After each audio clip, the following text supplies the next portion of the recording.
2 ಸಿನಿಮಾದಲ್ಲಿ music director ಮಾಡೋರೆ. ಇನ್ನೊಂದು ನಾಳೆ ಮಾತಾಡ್ತೇನೆ ಅವ್ರ ಹತ್ರ. ಆಮೇಲೆ ನಮ್ಮ ಡೈರೆಕ್ಟರ್ ವೈಫ್ ರಶ್ಮಿ ಮೇಡಮ್ ಅವ್ರನ್ನ ವೇದಿಕೆ ಮೇಲೆ ಬಂದು ಮಾತಾಡ್ಬೇಕು ಅಂದ್ಕೊಂಡು ಬನ್ನಿ. ಸರಿ ಸರ್ ವೈಫ್ ಬನ್ನಿ ಮೇಡಮ್, ಬನ್ನಿ ಮೇಡಮ್. ತುಂಬ ಖುಷಿ ವಿಷಯ. ಅವ್ರಿಗೆ ಕರೆಕ್ಟಾಗಿ ಮಾಡಿಲ್ಲ ಅಂದ್ರೆ ಕೋಪ ಬಂದ್ಬಿಡುತ್ತೆ. ಆ ಕೋಪದ ಅವರು ಪ್ರೀತಿ ಕೊಟ್ಟು ಕಳಿಸ್ಬಿಡ್ತಾರೆ ಲಾಸ್ಟಲ್ಲಿ. ನನ್ನ ಪೋಸ್ಟರ್ ಇನ್ಸ್ಪೆಕ್ಟರ್ ಸ್ಟ್ಯಾಂಡಿಂಗ್ ಇದ್ದೀನಿ, ಅವನೇ ಹೊಡೆದಿದ್ದು. ಆ ಪೋಸ್ಟರ್ ಇವಾಗ ಎಲ್ಲ ಕಡೆಗೂ ಬರ್ತಾ ಇರೋದು. ಅದಕ್ಕೆ ನನಗೆ ಅವ್ನು ಭಾಳ ಇಷ್ಟ. ಇವಾಗ ರಕ್ಷಕ 2 ಅಲ್ಲಿ ಕೊಟ್ಟಿದ್ದೀನಿ ಇಲ್ವೇನೋ, ರಕ್ಷಕ 2 ಇನ್ನೊಂದು ಸಿನಿಮಾ ಕೊಟ್ಟಿದ್ದೀನಿ ಮೊನ್ನೆ. ಆ್ಯಕ್ಟಿಂಗು ಯಾರಾದ್ರೂ ಇದ್ರೆ ಅವ್ರು ಬೆಳೆಸ್ಕೊಳ್ಳಿ. ನಿಮ್ಗೆ ಯಾರಾದ್ರೂ ಸಿನಿಮಾ ಕಾಂಟ್ಯಾಕ್ಟ್ ಇದ್ರೆ ಹುಡುಗನ ಬೆಳೆಸ್ಕೊಳ್ಳಿ. ಚೆನ್ನಾಗಿ ಮಾಡ್ತಾನೆ ಆ್ಯಕ್ಟಿಂಗು. ಹೇಳ್ಕೊಟ್ಟಿದ್ದೆಲ್ಲ ಟೇಕೆ ತೆಗಿಯಲ್ಲ. ನೀವು ನಂಬ್ತೀರಾ ಇಲ್ವೋ, ರಕ್ಷಕ 2 ಅಲ್ಲಿ ಡಬ್ಬಿಂಗ್ ಬಂದು ಒಂದೇ ಟೇಕಲ್ಲಿ ಓಕೆ ಮಾಡ್ಕೊಂಡು ಹೋಗ್ಬಿಟ್ಟ. ನಾವೆಲ್ಲ 2-3 ಟೇಕ್ ಮಾಡಿದ್ರೆ ಅವ್ನು ಒಂದೇ ಟೇಕಲ್ಲಿ ಬಂದು ಮಾಡ್ಕೊಂಡು ಹೋಗ್ಬಿಟ್ಟ. ಭಾಳ ಹುಷಾರಾಗಿದ್ದಾನೆ. ಅದಕ್ಕೆ ನಾನು ಯಾರು ಇದ್ದಾರೆ ಎಲ್ಲರಿಗೂ ರೆಕಮೆಂಡ್ ಮಾಡಿದ್ದೀನಿ, ಮಾಡಿ ಒಳ್ಳೆಯವರು. ನಿಮಗೆ ಯಾರಿಗ ಗೊತ್ತಾದರೆ ಹುಡುಗರ ಕ್ಯಾರೆಕ್ಟರ್ ಇದು ಮಾಡಿ. ಹೆಲ್ಪ್ ಮಾಡೋದೇ ಅಲ್ವಾ ಸಿನಿಮಾದಲ್ಲಿ, ಒಬ್ಬೊಬ್ಬರು ಶೇರ್ ಮಾಡ್ಕೊಳ್ಳೋದು. ನಮಸ್ಕಾರ, ನಾನು ರಂಗಪ್ಪ ಮಹಾಲಿಂಗೇಗೌಡ, ರಂಗಭೂಮಿ ಚಲನಚಿತ್ರ ಹಾಗೂ ಧಾರಾವಾಹಿ ಕಲಾವಿದ. ಈಗ 100ನೇ ದಿನದ ಸಂಭ್ರಮೋತ್ಸವಕ್ಕೆ ನವಲಗುಂದದಲ್ಲಿ ಈ ರಕ್ಷಕ ಸಿನಿಮಾ ಸಿದ್ಧಲಿಂಗೇಶ್ವರ ಥಿಯೇಟ್ರಲ್ಲಿ ಅದ್ಭುತವಾದ 100ನೇ ದಿನದ ಸಂಭ್ರಮೋತ್ಸವವನ್ನು ಆಚರಣೆ ಮಾಡಿದೆ. ಎಲ್ರಿಗೂ ನಮಸ್ಕಾರ. ಇಲ್ಲಿ ನನ್ನನ್ನು ಕರ್ಕೊಂಡು ಬಂದಿದ್ದು ಈ ಮಹಾನ್ ಭಾವ ಮಹಾಲಿಂಗಪ್ಪ ಅಂತೇಳಿ. ಪುಟ್ಟ ನಾಟಕಗಳು ಮಾಡ್ತಿದೀವಿ ಅಂತ ಅಂದ್ರೂ ಅದರಲ್ಲಿ ಒಂದು 5 ಜನ ಕ್ಯಾರೆಕ್ಟರ್ ಇರ್ತಾರೆ. ಅದರಲ್ಲಿ ಒಬ್ರು ಬಂದಿಲ್ಲ ಅಂದ್ರೂ ಆ ಪಾತ್ರ ಈ ಪಾತ್ರ ಎರಡನ್ನೂ ತೊಡಗಿಸ್ಕೊಂಡು ಹೋಗ್ಬೇಕಾಗುತ್ತೆ. ಅಂಥದ್ರಲ್ಲಿ ಈ ಸಿನಿಮಾ ಇಷ್ಟು ದೊಡ್ಡ ಸಿನಿಮಾನ ಅವ್ರು ಡಬ್ಬಿಂಗಿಗೆ ವಾಯ್ಸ್ ಸರ್ ನನಗೆ ಇವತ್ತು ತಲೆನೋವಿದೆ, ಕೆಮ್ಮಿದೆ, ಮಾತಾಡೋಕ್ಕಾಗಲ್ಲ, ಕೋಲ್ಡ್ ಇದೆ ಅಂತೆಲ್ಲ ಹೇಳ್ತಿರ್ತಾರೆ. ಅಷ್ಟೆಲ್ಲ ಸಮಸ್ಯೆಗಳಿದ್ರೂ ಸಹ 100 ಡೇಸ್ ಓಡಿಸಿದ್ದಾರೆ ಅಂದರೆ ಸಿನಿಮಾ ಎಷ್ಟು ಖುಷಿ ಪಡ್ಬೇಕಾಗಿರೋ ವಿಷಯ ಅಲ್ವಾ. ಇಷ್ಟು ಹೇಳಕ್ ಅವಕಾಶ ಮಾಡಿಕೊಟ್ರಲ್ಲ, ತುಂಬಾ ಧನ್ಯವಾದಗಳು. ನಿರ್ಮಾಪಕರು ಶಿವ ಅವ್ರ ವೇದಿಕೆ ಮೇಲೆ ಬಾ ಅಂತ ಹೇಳ್ತಾರೆ. ಅದಕ್ಕೆ ತುಂಬ ಧನ್ಯವಾದಗಳು. ನಾವು ಮಂಡ್ಯದಿಂದ ಬಂದೀವಿ, ಶಿವಕುಮಾರ್ ಅಂತ. ಒಂದು ಸಿನಿಮಾದಲ್ಲಿ ಒಬ್ಬ ಸ್ಟಾರ್ ಆಗ್ಬೇಕನ್ನೋದು ದೊಡ್ಡ ಕಷ್ಟ. ಅದು ಇವತ್ತಿನ ರಕ್ಷಕ ಸಿನಿಮಾದಲ್ಲಿ 100 ದಿನ ಓಡಿಸಿ ಅದರಲ್ಲೊಬ್ಬ ಹೀರೋ ಆಗಿದ್ದಾನೆ, ಅದರಲ್ಲೊಬ್ಬ ಹೀರೋಯಿನ್ ಆಗಿದ್ದಾರೆ, ಅದರಲ್ಲೊಬ್ಬ ನಟಿಯಾಗಿದ್ದಾನೆ ಅಂದ್ರೆ ಅದೆಷ್ಟು ಬೆಲೆ ಕಟ್ಟಕ್ಕಾಗ್ದಿರೋ ವಿಷಯ ಗೊತ್ತಾ. ಹೆಮ್ಮೆದ ಹೇಳ್ಕೊಂಬಂದು ನಾವೊಂದು ಸಿನಿಮಾ ಹೀರೋ ಆಗಿದ್ದೀನಿ ಸರ್, ನಾನೊಬ್ಬ ಸ್ಟಾರ್ ಆಗಿದ್ದೀನಿ ಅಂತ. ಆದರೆ ಅವರೆಲ್ಲರಿಗೂ ಹೇಳೋದು ಏನಂತಂದ್ರೆ, ತುಂಬ ಧನ್ಯವಾದಗಳು ಅಶೋಕ್ ಸರ್ಗೆ.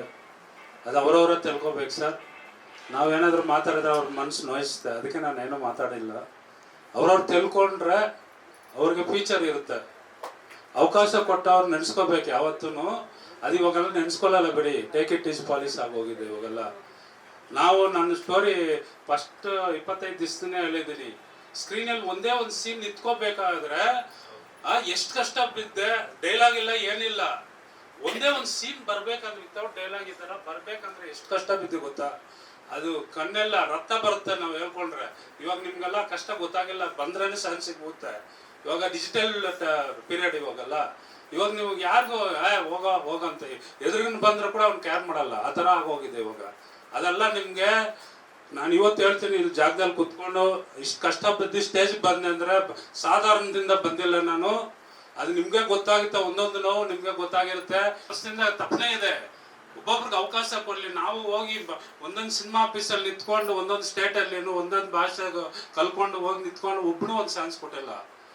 ಆದ್ರೂ 3 ಫಿಲಿಮಿಂದ ಕಂಟಿನ್ಯೂ ನಮ್ಮ ರಕ್ಷಕ ಎಲ್ಲ ಬರ್ತಾ ಇದಾರೆ. ಲಾಸ್ಟ್ ಫಂಕ್ಷನ್ ಬರೀಲೇನು, ಇವತ್ತು ಬಂದವ್ರೆ. ನನ್ಗೆ ಭಾಳ ಥ್ಯಾಂಕ್ಸ್ ಆಯಿತು, ನನಗೆ ಭಾಳ ಖುಷಿ ಆಯಿತು. ಯಾಕೆ ಗೊತ್ತಾ, ಈ ಸಿನಿಮಾದಲ್ಲಿ ಏನು ಹಂಚ್ಕೊಂಡಿಲ್ಲ. ಆದ್ರೂ ನಮ್ಗೆ ಕರೆದ್ರೆ ನಮ್ಮ ರೆಸ್ಪೆಕ್ಟಿಗೆ ಇಷ್ಟು ಜನ VIP ಗಳು ಬಂದವರೆಲ್ಲ ಅವ್ರ ಟೈಮೆಲ್ಲ ಉದಾ ಮಾಡಿಕೊಂಡು ನಾಳೆ ಬಂದು 4 ಜನ ನೋಡಿದ್ರೆ ಇವರು ಒಂದು 4 ಸಿನಿಮಾ ಮಾಡ್ತಾರೆ, ಅವರು ಮಾಡ್ತಾರೆ, ಇವ್ರು ಮಾಡ್ತಾರೆ. ಯಾರೋ ಬಂದು ರೆಕಮೆಂಡ್ ಮಾಡ್ಬೋದಿಲ್ವಾ ನಿಮಗೆ, ನಿಮ್ಮ ಟೈಮ್ ಚೆನ್ನಾಗಿದ್ರೆ. ಇದಕ್ಕೆ ನಾನು ಎಲ್ಲರೂ ಬನ್ರಿ ಅಂತ ಕರೆಯೋದೆ ಇದಕ್ಕೆ ಸ್ವಾಮಿ, ಇನ್ನೇನಿಲ್ಲ. ನಿಮ್ಮ ಫ್ಯೂಚರ್ ಚೆನ್ನಾಗಿರ್ಬೇಕು ಅನ್ನೋದಕ್ಕೆ ನಾನು ಕರೆಯೋದು. ಇವಾಗ ಈ 100 ಡೇಸ್ ನಾನು ಪೇಪರಲ್ಲಿ ಹಾಕ್ಸಿದ್ದೀನಿ. ಎಲ್ಲರಿಗೂ ಗೊತ್ತು ಸಿನಿಮಾ 100 ಡೇಸ್ ಹೋಗಿದೆ, 50 ಡೇಸ್ 25. ನಾನು ಯಾಕೆ ನಿಮ್ಗೆ ಕರೆದು ಫಂಕ್ಷನ್ ಮಾಡಬೇಕು, ನಾನು ಖರ್ಚು ಮಾಡಬೇಕು? ಕರೆಕ್ಟಾ ಸರ್? ಎಲ್ಲರೂ ಯಾಕೆ ಕರೆ ನಾನು ಮಾಡಬೇಕು? Because of you only. ಇದು ತಿಳ್ಕೊಳ್ಳಿ ನೀವು. ಇಲ್ಲಾಂದ್ರೆ ಬೇಕಾಗ್ಲಿ 25 ದಿವಸ 50 ದಿವಸ 100 ದಿವಸ ಫಂಕ್ಷನ್ ಏನು ಮಾಡಿದ ಸಿನಿಮಾಕ್ಕೆ ಮಾಡ್ತಾ ಇರ್ತಾರೆ ಯಾರಾದ್ರು. ನೀವು ನೋಡಿ, ನೀವೇ ನೋಡಿದ್ರೆ 100 ದಿನ ಹೊಡೆದ್ರು 50 ದಿವಸ ಯಾರು ಫಂಕ್ಷನ್ ಮಾಡಲ್ಲ ಅಂತಾರೆ. ಯಾಕಂದ್ರೆ ಅದು ಖರ್ಚು, ಬರ್ಡನ್ನು. ಯಾಕೆ ದುಡ್ಡು ಖರ್ಚು ಮಾಡಬೇಕು ಅಂತಂತಾರೆ. ಆದ್ರೂ ನಾನು ಬಿಟ್ಟಿಲ್ಲ. ಮಾಡಬೇಕು, ಹುಡುಗರನ್ನ ಜನ್ಮಂಚ ತರಿಸ್ಬೇಕು. ಅಟ್ಲೀಸ್ಟ್ ಅವ್ರಿಗೆ ನಮ್ಮಿಂದ ಇನ್ನೊಂದು ಸಿನಿಮಾ ಸಿಗುತ್ತಾ ಅಂತ ನನಗೆ ಒಂದು ತಪ್ಪಣೆ. ಯಾಕಂದ್ರೆ ನಾವು ಬರೋ ಕಷ್ಟ ಯಾರು ಬಿಲ್ಬಾರ್ದು ಅಂದ್ಬಿಟ್ಟು. ಆಯಿತು, ನೆಕ್ಸ್ಟು ಮೇಘರಾಜ್ ಅವರು ಬನ್ನಿ. ಮೇಘರಾಜ್ ಗೌಡ ಬನ್ನಿ. ಎಲ್ಲರಿಗೂ ನಮಸ್ಕಾರ. ನನ್ನ ಹೆಸರು ಮೇಘರಾಜ್ ಅಂತೇಳಿ. ಈಗ ಮೊದಲನೇದಾಗಿ ನಾನು ಸ್ಕ್ರೀನ್ ಮೇಲೆ ಬಂದಿದ್ದೀನಿ ಅಂದರೆ ಅದು ಇವ್ರದೇ ಬುಲೆಟ್ ಕಾಳಿ ಚಿತ್ರ ಅಂತೇಳಿ. ಅಪ್ಕಮಿಂಗ್ ಬರ್ತಾ ಇದೆ ಬುಲೆಟ್ ಕಾಳಿ ಅಂತೇಳಿ. ಅವ್ರ ಮೊದಲನೇ ಸಿನಿಮಾ ವಿಜಯ್ ಸರ್ದು. ತುಂಬಾ ಅಂದರೆ ತುಂಬಾ ಕಷ್ಟಪಟ್ಟಿದ್ದಾರೆ. ಅವರಿಂದ ನನಗೆ ಅಂದರೆ ಇವ್ರು ಆರ್ಟಿಸ್ಟ್ ಹುಡುಕ್ಬೇಕಾದ್ರೆ ನಮ್ಮನ್ನ ಪರಿಚಯ ಎಲ್ಲ ಮಾಡಿಬಿಟ್ಟು ನಾವು ಈ ಮೂವಿಯಲ್ಲಿ ಮಾಡಿಲ್ಲ, ಬಟ್ ದೊಡ್ಡಣ್ಣ ಪುಟ್ಟಣ್ಣ ಮೂವಿಯಲ್ಲಿ ನನಗೊಂದು ಸಣ್ಣ ಪಾತ್ರ ಕೊಟ್ಟರು, ಅದ್ಭುತವಾದ ಪಾತ್ರ ಕೊಟ್ಟರು. ಈಗ ಇವರ ಒಂದು ಒಡನಾಟದಲ್ಲಿ ನಮಗೆ ಬರಲಿಕ್ಕೆ ಸಹಾಯ ಆಯಿತು. ಅಂದರೆ ಅವರ ಒಂದು ಒಂದು ಪಟ್ಟ ಕಷ್ಟ ತುಂಬ ಇದೆ, ಅದ್ರ ಹಿಂದೆ ತುಂಬ ಬೆವರು ಸುರಿಸಿದ್ದಾರೆ. ಇದಲ್ಲದೆ ಇನ್ನೂ 2-3 ಪಿಕ್ಚರ್ಗಳು ರಿಲೀಸ್ ಆಗೋ ಹಂತದಲ್ಲಿ ಇದ್ದಾವೆ. ಇದರ ಜೊತೆಗೆ ಅದನ್ನು ನಡೆಸ್ಕೊಂಡು ಅವ್ರು ಬರ್ತಾ ಇದ್ದಾರೆ ಅಂದರೆ ಅವರು ಒಂದು ಅದ್ಭುತ ಪ್ರೊಡ್ಯೂಸರು. ಇಂಥ ಪ್ರೊಡ್ಯೂಸರ್ಗಳು ಉಳಿಬೇಕು, ಬೆಳಿಬೇಕು. ಇದಕ್ಕೆ ಎಲ್ಲ ಕಲಾವಿದರ ಸಹಾಯ ಬೇಕು, ಕಲಾವಿದರಿಗೂ ಪ್ರೊಡ್ಯೂಸರ್ ಆಶೀರ್ವಾದ ಇರಬೇಕು ಅಂತ ನಾನು ಈ ಮುಖಾಂತರ ಕೇಳ್ಕೊಳ್ತಿದ್ದೀನಿ. ಧನ್ಯವಾದಗಳು. ನಮ್ಮ ವಿಜಯ್ ಕುಮಾರ್ ಅವರು ರಕ್ಷಕ ಸಿನಿಮಾ ಮಾಡಿದ್ದಾರೆ. ನಾನು ಸಿನಿಮಾ ನೋಡಿದ್ದೀನಿ. ತುಂಬ ಅದ್ಭುತವಾಗಿದೆ, ಆಕರ್ಷಣೀಯವಾಗಿದೆ, ಎಲ್ಲರಿಗೂ ಇಷ್ಟ ಆಗುವಂಥ ಕತೆ. ಮಾಡಿರುವಂಥ ಕಲಾವಿದರು ಎಲ್ಲರೂ ಹೊಸಬರೇ ಆದ್ರೂ ಸಹ ಯಾರು ಹೊಸಬರು ಅಂತ ಅನ್ಸ್ಕೊಳ್ಳಲ್ಲ, ಆ ಥರ ಇದೆ. ಹಾಗಾಗಿ ಅಂಥ ಹೊಸಬರುಗಳನ್ನು ಗುರುತಿಸಿ ಅವ್ರಿಗೆ ಅವಕಾಶ ಕೊಟ್ಟಿರುವಂಥದ್ದು ಒಂದು ದೊಡ್ಡ ನಮಗೆಲ್ಲರಿಗೂ ಹೆಮ್ಮೆ ಅಂತ ಹೇಳ್ಬೋದು. ಇದೇ ರೀತಿ ಅವರು ಹೆಚ್ಚು ಹೆಚ್ಚು ಸಿನಿಮಾಗಳಿಗೆ ಬರಲಿ. ಅದೇ ರೀತಿ ಗೆಲ್ಲಿಸಿದ್ರೆ ಅವ್ರಿಗೆ ಮುಂದೆ ಒಳ್ಳೊಳ್ಳೆ ಸಿನಿಮಾ ಮಾಡಲಿಕ್ಕೆ ಅವ್ರಿಗೂ ಹುಮ್ಮಸ್ಸು ಬರ್ತದೆ, ಮಾಡಬೇಕು ಅಂತ ಮನಸ್ಸು ಬರ್ತದೆ ಅಂತ ಹೇಳಕ್ಕೆ ಇಷ್ಟಪಡ್ತೀನಿ. ನಾನು ಒಂದು ಫೋನಲ್ಲಿ ಸುಮ್ಮನೆ ನಾಳೆ ಇರ್ತೆ ಸರ್ ಬನ್ನಿ ಸರ್ ಅಂದರೆ ಎಲ್ಲ ಫ್ಯಾಮಿಲಿ ಜೊತೆ ಬಂದು ಶೂಟಿಂಗ್ ಮಾಡಿ ಅವನ ಜೊತೆ ಇದ್ಬಿಟ್ಟು ಮಾಡ್ತಾರೆ ಅಂದರೆ ಈ ಕಾಲದಲ್ಲಿ ಭಾಳ ಗ್ರೇಟು. ನನ್ಗೆ ಭಾಳ ಇಷ್ಟ ಆಯಿತು. ಅದಕ್ಕೆ ಅವ್ರ ಅಪ್ಪನ ವೇದಿಕೆ ಮೇಲೆ ಮಾತಾಡ್ಬೇಕಂತ. ಸರ್ ನನಗೆ ಜಾಸ್ತಿ ಏನು ಮಾತಾಡೋಕ್ಕೆ ಬರಲ್ಲ. ನಾನು ಮೈಕಲ್ಲಿ ಯಾವತ್ತೂ ಮಾತಾಡಿಲ್ಲ. ನಮ್ಮ ಮಕ್ಕಳು ಯಾವ ಥರ ಬೆಳೀತಾವೋ ಆ ಥರನೇ ಬೆಳೆಸಕ್ಕೆ ಬಿಡ್ಬೇಕು ನಾವು. ಅದಕ್ಕೆ ಸಾರ್ ನಾನು ಫೋನ್ ಮಾಡಿದ್ರು ಈ ಥರ ಅಂತ. ನಾನು ಅವನು ಏನು ಕಂಡೀಷನ್ ಮಾಡಿಲ್ಲ, ಏನು ಮಾಡಿಲ್ಲ. ನೀನು ಬೆಳೆಯೋ ರೀತಿಯಲ್ಲೇ ಬೆಳೆಯಪ್ಪ ಅಂತ ಹೇಳಿ ನಾನು ಕರ್ಕೊಂಬಂದು ಶೂಟಿಂಗ್ ಎಲ್ಲಿ ಹೇಳಿದ್ರು ಸಾರು ಕರ್ಕೊಂಬಂದು ಬಿಟ್ಟು ಕರ್ಕೊಂಡು ಹೋಗ್ತೀನಿ ಸರ್. ನನ್ನ ಕೆಲಸ ಹೋದ್ರೂ ಪರವಾಗಿಲ್ಲ, ಅವನು ಮುಂದಕ್ಕೆ ಚೆನ್ನಾಗಿ ಬೆಳಿಬೇಕು ಅಷ್ಟೇ ನನಗೆ ಮಾತಾಡಕ್ಕೆ ಬರೋದು. ಅಷ್ಟೇ ನನ್ನ ಕೋರಿಕೆ. ಇದಕ್ಕೆಲ್ಲಕ್ಕೂ ಸಪೋರ್ಟ್ ಮಾಡಿ ಅಂತ ಕೇಳ್ಕೊತೀನಿ. ಧನ್ಯವಾದ. ಈ ಸಿನಿಮಾದ ನಾಯಕ ರಾಜವಂಶ ಅವ್ರನ್ನ ಮಾತಾಡ್ಬೇಕಂತ ಕರಿತೀನಿ. ವಂಶಿ ಅಂತ. ಇದು ಈ ವರ್ಷ ಒಂದು 2 ಸಿನಿಮಾ ರಿಲೀಸ್ ಆಯಿತು. ಅದರಲ್ಲಿ ಫಸ್ಟ್ ರಿಲೀಸ್ ಆಗಿರೋ ಫಿಲಮು ಕಿಡ್ನಾಪ್ ಕಾವ್ಯ ಅಂತ. ಆ ಸಿನಿಮಾದ ನಿರ್ದೇಶಕರು ನಮ್ಮ Shadakshari B Neelakantaiah sir. August 1 kidnap Kavya release ಆಗಿದ್ದು. ನೆಕ್ಸ್ಟ್ ರಿಲೀಸ್ ಆಗಿರೋದು ಸೆಪ್ಟೆಂಬರ್ 12. ಆ ಸಿನಿಮಾದ ನಿರ್ದೇಶಕರು ನಿರ್ಮಾಪಕರು ನಮ್ಮ R Vijay Kumar sir. Kidnap Kavya ಅನ್ನೋ ಸಿನಿಮಾನ ವಿತರಣೆ ಮಾಡಿ ಕೋ ಪ್ರೊಡ್ಯೂಸ್ ಮಾಡಿರೋದು ಅಲ್ಲದೆ ಇದೇ ವರ್ಷ ರಕ್ಷಕ ಅನ್ನೋ ಸಿನಿಮಾನ ನಮ್ಮ ವಿಜಯ್ ಸರು ರಿಲೀಸ್ ಮಾಡಿದರು. ಎಕ್ಸಾಕ್ಟ್ ಈ ಡೇಗೆ ಲಾಸ್ಟ್ 1 year ಬ್ಯಾಕ್ ಅಂದರೆ ಇದೇ ಡಿಸೆಂಬರ್ 25ಕ್ಕೆ ನಮ್ಮ ರಕ್ಷಕ ಸಿನಿಮಾ ಶೂಟಿಂಗು ಶುರು ಆಗಿದ್ದು. ಇವತ್ತೇ ಅದು. ಇವತ್ತು ಬೆಳಗ್ಗೆ ಅಂದರೆ ಲಾಸ್ಟ್ ಇಯರ್ 1 year ಬ್ಯಾಕ್ ಇವತ್ತು ಬೆಳಗ್ಗೆ 5:30 5 ಗಂಟೆಯಿಂದ ಶುರುವಾಗಿರೋ ಜರ್ನಿ ಇವಾಗ ವಾಪಸ್ ಸಾಯಂಕಾಲ 5:30 6 ಗಂಟೆ 1 year ಆದಮೇಲೆ ನಾವು 100 days ಫಂಕ್ಷನ್ನ ಮಾಡ್ತಾ ಇದ್ದೀವಿ. ಅಂದರೆ ಇದಕ್ಕೆ ನಾವೇನು ಪ್ಲ್ಯಾನ್ ಮಾಡಿಲ್ಲ, ಯಾವುದೇ ರೀತಿ ಇಲ್ಲ ಈ ಥರ ಪ್ಲ್ಯಾನ್ ಮಾಡೋಣ, ಹೀಗೆ ಮಾಡೋಣ, ಆಮೇಲೆ ಇದು ರಿಲೀಸ್ ಆಗುತ್ತೆ, ಆಮೇಲೆ ನಾವು 25 days ಆ ಥರ ಜನ ರೆಸ್ಪಾನ್ಸ್ ಚೆನ್ನಾಗಿ ಹೋದರೆ ಆ ಥರ ಮಾಡ್ತಾ ಮಾಡ್ತಾ ಈ ಸ್ಟೇಜಿಗೆ ರೀಚ್ ಆಗೋಣ ಅಂತ ನಾವು ಯಾವುದೇ ರೀತಿ ಪ್ಲ್ಯಾನ್ ಮಾಡಿರೋದಲ್ಲ. ಇದು ದೇವ್ರು ಕೊಟ್ಟಿರೋದು ನಮಗೆ. ಅಂದರೆ ಒಂದು ಪ್ರಾಮಾಣಿಕ ಪ್ರಯತ್ನಕ್ಕೆ ದೇವ್ರು ಯಾವಾಗಲೂ ಕೈ ಬಿಡಲ್ಲ ಅನ್ನೋದಕ್ಕೆ ರಕ್ಷಕ ಸಿನಿಮಾ ಸಾಕ್ಷಿ. ಇದಕ್ಕೆ ಮೇನ್ ಪಿಲ್ಲರ್ ಈ ಸಿನಿಮಾ ರಿಲೀಸ್ ಆಗೋವರೆಗೂ ನಮ್ಮ ಕೈಲಿತ್ತು. ಅಂದರೆ ಸಿನಿಮಾನ ಫಸ್ಟ್ ನಾನು ಈ ಸಿನಿಮಾದ ಮೇನ್ ಭಾಗ ಆಗಿರೋ ವಿಜಯ್ ಕುಮಾರ್ ಸರ್ ನಮ್ಮ ನಿರ್ಮಾಪಕರ ಆದಿಯಿಂದ ಶುರು ಮಾಡಿ ಫಸ್ಟ್ ನಮ್ಮ ವಿಜಯ್ ಸರ್ ಒಂದು ಸ್ಟೋರಿ ರೆಡಿ ಮಾಡಿದರು. ಅದನ್ನೇ ಒಂದು ಇಮ್ಯಾಜಿನೇಷನ್ ಮಾಡಿಕೊಂಡು ಡೈಲಾಗ್ಸ್ ಎಲ್ಲ ರೆಡಿ ಮಾಡಿ ಸ್ಕ್ರಿಪ್ಟ್ ಎಲ್ಲ ಫೈನಲ್ ಆಗಿ ನೆಕ್ಸ್ಟ್ ಅದನ್ನು ಶೂಟಿಂಗ್ ಎಲ್ಲ ಶುರು ಮಾಡಿ ಶೂಟಿಂಗ್ ಕಂಪ್ಲೀಟ್ ಆಯಿತು. ಇಲ್ಲಿ ಫೈಟ್ ಮಾಸ್ಟರ್ ಆಗಿ ಬಂದಿರೋದು ನಮ್ಮ ವೈಲೆಂಟ್ ವೇಲು ಸರ್. ಆಮೇಲೆ ನಮ್ಮ ಆರ್ಟಿಸ್ಟ್ಗಳ ಬಗ್ಗೆ ಒಂದು ಸ್ವಲ್ಪ ಮಾತಾಡ್ಬಿಡೋಣ ನಾವು ಬೇಗ ಬೇಗ. ಮುರಳಿ ಸರು ಡೈರೆಕ್ಟ್ ರೋಲ್ ಮಾಡಿದ್ರು. ಆಮೇಲೆ ನಮ್ಮ ಸಿಂಚನಾ ಮೇಡಮು, ನಮ್ಮ ವಿಜಯ್ ಅವರು ಅಸೋಸಿಯೇಟ್ ಅವರು, ಯೋಗೀಶ್ ಅವರು ಆರ್ಟಿಸ್ಟ್ ಆಗಿ ಮಾಡಿದ್ರು, ತುಳಸಿ ಮೇಡಮು, ನೇತ್ರಾವತಿ ಮೇಡಮ್ ಡಬ್ಬಿಂಗು, ಆಮೇಲೆ ರಮೇಶ್ ಅವರು ಡಬ್ಬಿಂಗು, ಮಂಜು ಅವರು, ಕೃಷ್ಣ ಅವರು, ಅನ್ಬು ಸರು, ಖಲೀಲ್ ಅವರು.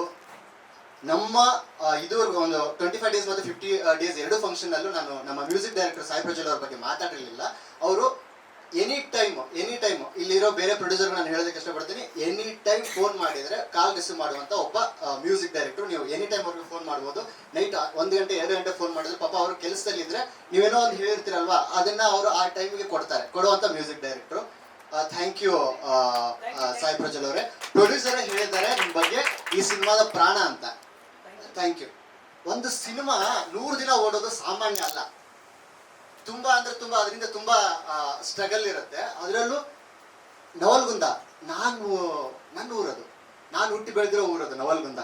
ನಮ್ಮೂರಲ್ಲಿ ಈ ಸಿನಿಮಾ 100 ಡೇಸ್ ಆಗೋದಕ್ಕೆ ಮೇನ್ ರೀಸನ್ನು ನಮ್ಮ ವಿಜಯ್ ಕುಮಾರ್ ಸರ್ ಪ್ರೊಡ್ಯೂಸರು, ಆಮೇಲೆ ನವಲ್ಗುಂದ್ ಥಿಯೇಟರ್ ಓನರು ಜಯಾನಂದ್ ಜಿನ್ಗಾ ಸರು, ಆಮೇಲೆ ನಮ್ಮ ನವಲ್ಗುಂದದ ಒಂದು 26,500 ಜನಸಂಖ್ಯೆ ಹೊಂದಿರುವಂತ ಒಂದು ನಮ್ಮ ಊರು. ಆ ಊರಲ್ಲಿ 100 ಡೇಸ್ ಆಗೋದಕ್ಕೆ ಇಲ್ಲಿವರೆಗೂ ಸಹಕರಿಸಿರುವಂತ ಎಲ್ರಿಗೂ ನಾನು ನಮ್ಮ ನವಲ್ಗುಂದದ ಪರವಾಗಿ ನಿಮಗೆಲ್ರಿಗೂ ಧನ್ಯವಾದಗಳನ್ನ ಹೇಳೋದಕ್ಕೆ ಇಷ್ಟಪಡ್ತೀನಿ. ಆಮೇಲೆ ವಿಜಯ್ ಸರ್ಗೆ ಧನ್ಯವಾದಗಳನ್ನ ಹೇಳೋದಕ್ಕೆ ಇಷ್ಟಪಡ್ತೀನಿ. Thank you. ಆಮೇಲೆ ನಮ್ಮ ಈ 100 ದಿನ ಅಂತ ಹೇಳಿದ್ರೆ ನೂರಾರು ಮೆಮೊರೀಸ್ ಇದಾವೆ ನಂಗೆ ಎಲ್ಲರ ಜೊತೆಗೆ, ಇಲ್ಲಿರೋರ್ನ ಬಿಟ್ಟ ಅಂತ ಹೇಳಿದ್ರೆ ದೇವರಾಜ್ ಸರ್, ಆಮೇಲೆ ನಮ್ಮ ಜೀವನ್ ಅವರು, ಅರವಿಂದ್ ಅವರು, ನವೀನ್ ಅವರು, ಆಮೇಲೆ ನಮ್ಮ ಹೀರೋಯಿನ್ ರಾಧಿಕಾ ಮೇಡಮ್, ಆಮೇಲೆ ಕ್ಯಾಮ್ರಾ ಕೊಟ್ಟಿರುವಂತ Dharneshwar sir, sound engineer Prajwal ಅವರು, ಮದನ್ ಅವರು, ಸಿಂಗರ್ಸು ಜಿಜೆ ಮೋನಿಶಾ ಮೇಡಮ್, ಆಮೇಲೆ ಪರಶುರಾಮ್ ಅವರು, ಓವರ್ ಆಲ್ ಎಲ್ಲ ಲೊಕೇಶನ್ ಕೊಟ್ಟಿರುವಂತ BN Gangadhar sir, Kommaghatta lake Bengaluru photo stories ಅಲ್ಲಿ ಲೊಕೇಶನ್ ಇದು ಮಾಡಿರುವಂತ ಕೊಮ್ಮಘಟ್ಟ ಲೇಕ್ ಶ್ರೀನಿವಾಸ್ ಅವರು, ಆ ತರ. ಆಮೇಲೆ ನಮ್ಮ ಭೈರವೇಶ್ವರ ನಗರ ಏರಿಯಾ, ಮತ್ತೆ ಕೆಂಗೇರಿ ಮತ್ತೆ ವಿಜಯನಗರ, ರಾಜರಾಜೇಶ್ವರ ನಗರದ ಎಲ್ಲ ಜನರು, ಗುರು ಹಿರಿಯರು, ಇವರೆಲ್ರಿಗೂ ನಾನು ಇವತ್ತು ಈ ಒಂದು ವೇದಿಕೆ, ನಾನು ಇದನ್ನ ತುಂಬಾ ವೇಟೇಜ್ ಇರುವಂತ ಒಂದು ವೇದಿಕೆಯಾಗಿ ಪರಿಗಣಿಸ್ತೀನಿ ನಾನು ಇದನ್ನ. ಯಾಕಂದ್ರೆ ಮತ್ತೆ ಈ ತರದ ವೇದಿಕೆ ಮೇಲೆ ನಿಲ್ಲೋದಕ್ಕೆ ತುಂಬಾ ಶ್ರಮ ಪಡ್ಬೇಕು. ಅದು ಒಬ್ಬ ಆರ್ಟಿಸ್ಟ್ ಆಗಿ ಅಂದ್ರೆ ತುಂಬಾ ಸ್ಟ್ರಗಲ್ ಮಾಡ್ಬೇಕು. ಅದು ಹೊಸಬರಾಗಿ ಈ ಟೈಮಲ್ಲಿ ನಿಂತ್ಕೊಳ್ಳೋದಕ್ಕೆ ತುಂಬಾ ಶ್ರಮ ಪಡ್ಬೇಕು. ಇದಕ್ಕೆ ಮೇನ್ ಪಿಲ್ಲರ್ ಈ ಸಿನಿಮಾ ರಿಲೀಸ್ ಆಗೋವರೆಗೂ ನಮ್ಮ ಕೈಲಿತ್ತು. ಆಮೇಲೆ ಅದನ್ನ ಒಂದು ಹಂತದವರೆಗೂ ತಗೊಂಡೋಗಿ ಇಲ್ಲಿವರೆಗೂ ಒಂದು ಅಂದ್ರೆ ನಿಲ್ಲೇಬೇಕು ಅಂತ ನಿಂತಿರೋದಂದ್ರೆ 1 man army Vijay sir. Main credit ನಾನು ವಿಜಯ್ ಸರ್ಗೆ ಕೊಡೋದಕ್ಕೆ ಇಷ್ಟಪಡ್ತೀನಿ. Thank you sir. ನೀವು ನಮ್ಗೆ ಒಂದು ಕೊಟ್ಟಿರುವಂತ ಅವಕಾಶನ ನಾನು ಯಾವತ್ತೂ ಮರೆಯೋದಿಲ್ಲ ಸರ್. ಲಾಸ್ಟ್ ನಾವು ಇವತ್ತು ಬರ್ತಾ ಕಾರಲ್ಲಿ ಮಾತಾಡ್ತಾ ಬಂದ್ವಿ. 2022 ಜೂನ್ ಟೈಮ್ ಅಲ್ಲಿ ಫಸ್ಟ್ ಕಿಡ್ನಾಪ್ ಕಾವ್ಯಗೆ ಒಂದು ಅಡ್ವಾನ್ಸ್ ಕೊಡ್ತಾರೆ ಸರ್, 1,000 ರೂಪಾಯಿನ. ನಾನು ಈ ಸ್ಟೇಜ್ ಅಲ್ಲಿ ಅದನ್ನ ಒಂದು ಆಪರ್ಚುನಿಟಿನ ತಗೊಂಡು ಥ್ಯಾಂಕ್ ಯು ಸರ್, ನನ್ನನ್ನ ನಂಬಿ ಫಸ್ಟ್ ಟೈಮ್ ಒಬ್ಬ ಪ್ರೊಡ್ಯೂಸರ್ ಅಮೌಂಟ್ ಹಾಕ್ತಾರೆ ಅಥವಾ ಇನ್ವೆಸ್ಟ್ಮೆಂಟ್ ಮಾಡ್ತಾರೆ ಅಂತ ನಾನು ಕಣ್ಣಾರೆ ನೋಡಿರುವಂತ ಒಬ್ರು producer Vijay Kumar sir. Thank you sir, thank you so much sir. Poster ಅಲ್ಲಿ ಅದು ನಾನು ಹೀರೋ ಆಗಿ ಮಾಡಿರುವಂತ ಸಿನಿಮಾ ಪೋಸ್ಟರ್ ಅಲ್ಲಿ ನವಲ್ಗುಂದ ಅನ್ನೋ ಊರಲ್ಲಿ ನೋಡ್ತಾ ಇದ್ದೀನಿ. ಆಮೇಲೆ ನಿಮ್ಮೆಲ್ಲರ ಬಾಯಲ್ಲಿ ರಕ್ಷಕ ಸಿನಿಮಾ ಯಾವ ಊರಲ್ಲಿ ಓಡಿದೆ ಅಂದ್ರೆ ನವಲಗುಂದ ಅಂತ. ಗೊತ್ತಿಲ್ಲದೆ ಇರೋ ಊರಲ್ಲಿ ಬೆಂಗಳೂರಲ್ಲಿ ನಮ್ಮ ಊರ ಹೆಸರನ್ನ ಕೇಳ್ತಾ ಇದೀನಲ್ಲ, ನಾನು ಹುಟ್ಟಿ ಬೆಳೆದಿರೋ ಊರ ಹೆಸರನ್ನ ಕೇಳ್ತಾ ಇದೀನಲ್ಲ, ನನಗೆ ತುಂಬಾ ಖುಷಿ ಆಗ್ತಾ ಇದೆ. ಥ್ಯಾಂಕ್ ಯು, ಎಲ್ರಿಗೂ ಥ್ಯಾಂಕ್ ಯು. ಆಮೇಲೆ ನವಲ್ಗುಂದಲ್ಲಿ ಒಂದ್ ಸ್ವಲ್ಪ ಜರ್ನಿ ತಗೊಂಡಿದ್ದೆ. ಅಲ್ಲಿ ತುಂಬಾ ಜನರಿಗೂ ಒಂದು ಅಮೌಂಟ್ ಇನ್ವೆಸ್ಟ್ಮೆಂಟ್ ಮಾಡ್ಕೊಂಡು ಶುರು ಮಾಡಿ ಅಲ್ಲೇ ಒಂದು ಸಿನಿಮಾ ರೆಡಿ ಮಾಡ್ಬೇಕಂತ ಪ್ರಯತ್ನ ಮಾಡಿದ್ವಿ ನಾವು. ಅಲ್ಲಿ ಒಬ್ರು ಮಹಾನುಭಾವರು ಶಿವಾನಂದ್ ಕರಿಯಾರ್ ಅಂತ ಒಂದು 2,000 ರೂಪಾಯಿ ಅಮೌಂಟ್ ಕೊಟ್ಟಿದ್ರು ಅವರು. ಅಲ್ಲಿ ಸಿನಿಮಾ ಆಗಿರ್ಲಿಲ್ಲ. ಅವಾಗ ನನ್ನ ಫ್ರೆಂಡ್ಸ್ ತುಂಬಾ ನನಗೋಸ್ಕರ ಅಲ್ಲಿ ಸ್ಟ್ರಗಲ್ ಮಾಡಿದ್ರು ಆ ಸಿನಿಮಾ ಒಂದು ರೆಡಿ ಮಾಡ್ಬೇಕಂತ. ಅದಾಗಿರ್ಲಿಲ್ಲ. ಅಲ್ಲಿಂದ ಒಂದು ಎಕ್ಸಾಕ್ಟ್ ಆಗಿ ಒಂದು 2.5-3 ವರ್ಷದ ನಂತರ ಸಿನಿಮಾ ರಿಲೀಸ್ ಆಗಿ ಇವಾಗ ಅಲ್ಲಿ ಅದೇ ಊರಲ್ಲಿ 100 ಡೇಸ್ ಆಗಿದೆ. ಹಾಗಾಗಿ ಅವ್ರೆಲ್ರಿಗೂ ನಾನು ಈ ವೇದಿಕೆನ ಬಳಸ್ಕೊಂಡು ಧನ್ಯವಾದಗಳನ್ನ ಹೇಳೋದಕ್ಕೆ ಇಷ್ಟಪಡ್ತೀನಿ. ಆಮೇಲೆ ಇದನ್ನ ನನ್ಗೆ ತುಂಬಾ ಜನ ಹೇಳ್ತಾ ಇದ್ರು, ನೋಡೋದಕ್ಕೆ ಈ ತರ ಇದೆಯಾ ಹೀರೋನ ನೀನು ಅಂತ, ಭ್ರಮೇಲಿದೆಯಾ ಅಂತ. ಇವಾಗ ಕೆಲವೊಂದಿಷ್ಟು ಭ್ರಮೆನ ಅದು ರಿಯಲ್ ಆಗ್ತಾ ಇದೆ ನನಗೆ. ನಾನು ನಂಬಿರೋ ದುರ್ಗಾದೇವಿ ನನ್ನನ್ನ ಕೈ ಬಿಡ್ತಾ ಇಲ್ಲ. ಆಮೇಲೆ ಎಲ್ರಿಗೂ ನಾನು ಥ್ಯಾಂಕ್ ಯು ಅಂತ ಹೇಳೋದಕ್ಕೆ ಇಷ್ಟಪಡ್ತೀನಿ. ಆಮೇಲೆ ಇದನ್ನ ಒಂದು ಭ್ರಮೆನ ಲೈವ್ ಆಗಿ ನೋಡ್ತಾ ಇರೋರು, ಮೇನ್ ತುಂಬಾ ಹೊತ್ತಿನಿಂದ ನೋಡ್ತಾ ಇರೋರು ಅಂದ್ರೆ ಒಂದು 3 ವರ್ಷದಿಂದ ನೋಡ್ತಾ ಇರೋ ನಮ್ಮ ಅಜಿತ್ ಸರ್. ನಾನು ಕಾನ್ಸ್ಟೇಬಲ್ ರೋಲ್ ಮಾಡ್ತಾ ಇದ್ದೆ 2021 ಅಕ್ಟೋಬರ್ 15 ನಾನು ಫಸ್ಟ್ ಟೈಮ್ ಕಾನ್ಸ್ಟೇಬಲ್ ರೋಲ್ಗೆ ಬಣ್ಣ ಹಚ್ಚಿರೋದು. ಅದನ್ನ ಅಜಿತ್ ಸರ್ ನೋಡಿದ್ದಾರೆ. ಅಲ್ಲಿಂದ ಇಲ್ಲಿವರೆಗೂ ಒಂದು ಜರ್ನಿ ಅಂತ ಹೇಳಿದ್ರೆ ಇವಾಗ ಸರ್ ಒಂದು 100 ದಿನಕ್ಕೆ ನಿಂತಿದೆ. ನನ್ನ 2ನೇ ಸಿನಿಮಾ ವರ್ಷದಲ್ಲಿ ರಿಲೀಸ್ ಆಗಿರೋದು 100 ದಿನಕ್ಕೆ ನಿಂತಿದೆ. ನಿಮ್ಮೆಲ್ಲರ ಆಶೀರ್ವಾದ, ನಿಮ್ಮೆಲ್ಲರ ಹಾರೈಕೆ ದಯವಿಟ್ಟು ನಾನು ಕೇಳ್ಕೊಳ್ತೀನಿ. ನಿಮ್ಮೆಲ್ಲರ ಸಪೋರ್ಟು, ಒಂದು ಚಿಕ್ಕ ಒಂದು ಪ್ರಾರ್ಥನೆ ನಿಮ್ಮ ಕಡೆಯಿಂದ ನನಗೊಂದು ಇರಲಿ. ನಿಮ್ಮೆಲ್ಲರ ಆಶೀರ್ವಾದ. ನಾನು ಎಲ್ರಿಗೂ ಬಂದು ಕೈ ಮುಗಿದು ಕಾಲು ಮುಗಿದು ಕೇಳ್ಕೊಳಕ್ ಆಗಲ್ಲ. ಇಲ್ಲೇ ನಿಂತ್ಕೊಂಡು ಈ ವೇದಿಕೆಯಿಂದ ಕೇಳ್ಕೊತೀನಿ. ನಿಮ್ಮೆಲ್ಲರ ಆಶೀರ್ವಾದ ನನ್ನ ಮೇಲೆ ಇರ್ಲಿ. ಚಿಕ್ಕವರು ನಿಮ್ಮೆಲ್ಲರ ಹಾರೈಕೆ ನನ್ನ ಜೊತೆಗಿರ್ಲಿ. ಹೀಗೆ ಅದು ನನ್ನ ಒಬ್ಬನ ಕಡೆಯಿಂದ ಏನು ಮಾಡೋಕ್ಕಾಗೋದಿಲ್ಲ. ಎಲ್ಲರ ಸಪೋರ್ಟ್ ಒಂದಿದ್ರೆ ನೋಡೋಣ, ದೇವ್ರು ಇನ್ನೂ ನಮ್ಮನ್ನ ಎಲ್ಲಿವರೆಗೂ ತಗೊಂಡು ಹೋಗ್ತಾನೆ.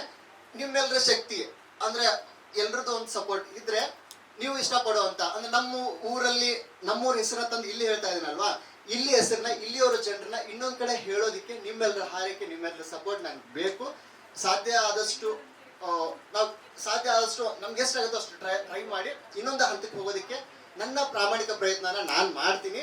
ಆಮೇಲೆ ಇಲ್ಲಿ ನೆರೆದಿರುವಂತ ನೀವು ಎಷ್ಟು ಜನರು ಎಷ್ಟೋ ಟೈಮ್ ಇನ್ವೆಸ್ಟ್ಮೆಂಟ್ ಮಾಡ್ಕೊಂಡು ಬಂದಿರ್ತಾರ ಇಲ್ಲಿವರೆಗೂ. ಆಮೇಲೆ ನಾನು ಯಾರಲ್ಲ, ನನ್ನ ಮಾತನ್ನ ಇಲ್ಲಿವರೆಗೂ ಕುಂತು ಕೇಳ್ತಾ ಇದ್ದಾರಲ್ಲ, ನನ್ಗೆ ತುಂಬಾ ಆಭಾರಿಯಾಗಿದ್ದೀನಿ. ನಾನು ನಿಮ್ಮ ಟೈಮ್ ನ ಕೊಟ್ಟು ಇಲ್ಲಿವರೆಗೆ ಬಂದಿದ್ದಕ್ಕೆ ಎಲ್ರಿಗೂ ಧನ್ಯವಾದಗಳು. ಆಮೇಲೆ violent Velu sir, Babu Reddy sir, Shadakshari sir, Ashok Chakravarthi sir. ನನಗೆ ಅಶೋಕ್ ಚಕ್ರವರ್ತಿ ಸರ್ ಏನಂದ್ರೆ ನಮ್ಮ ಹೀರೋಯಿನ್ ಅವರ ಗುರುಗಳು ಅಂತ ಗೊತ್ತು ಸರ್. ನೋಡಿ ಸರ್, ನಿಮ್ಮ ಫಿಲಮ್ ಅಂದ್ರೆ ನಿಮ್ಮ ಒಬ್ರು ಶಿಷ್ಯ ಆಕ್ಟ್ ಮಾಡಿರುವಂತ ಸಿನಿಮಾ 100 ಡೇಸ್ ಹೋಗಿದೆ. ಅದಕ್ಕೆ ನೀವು ಗೆಸ್ಟ್ ಆಗಿ ಬಂದಿದ್ದೀರಾ.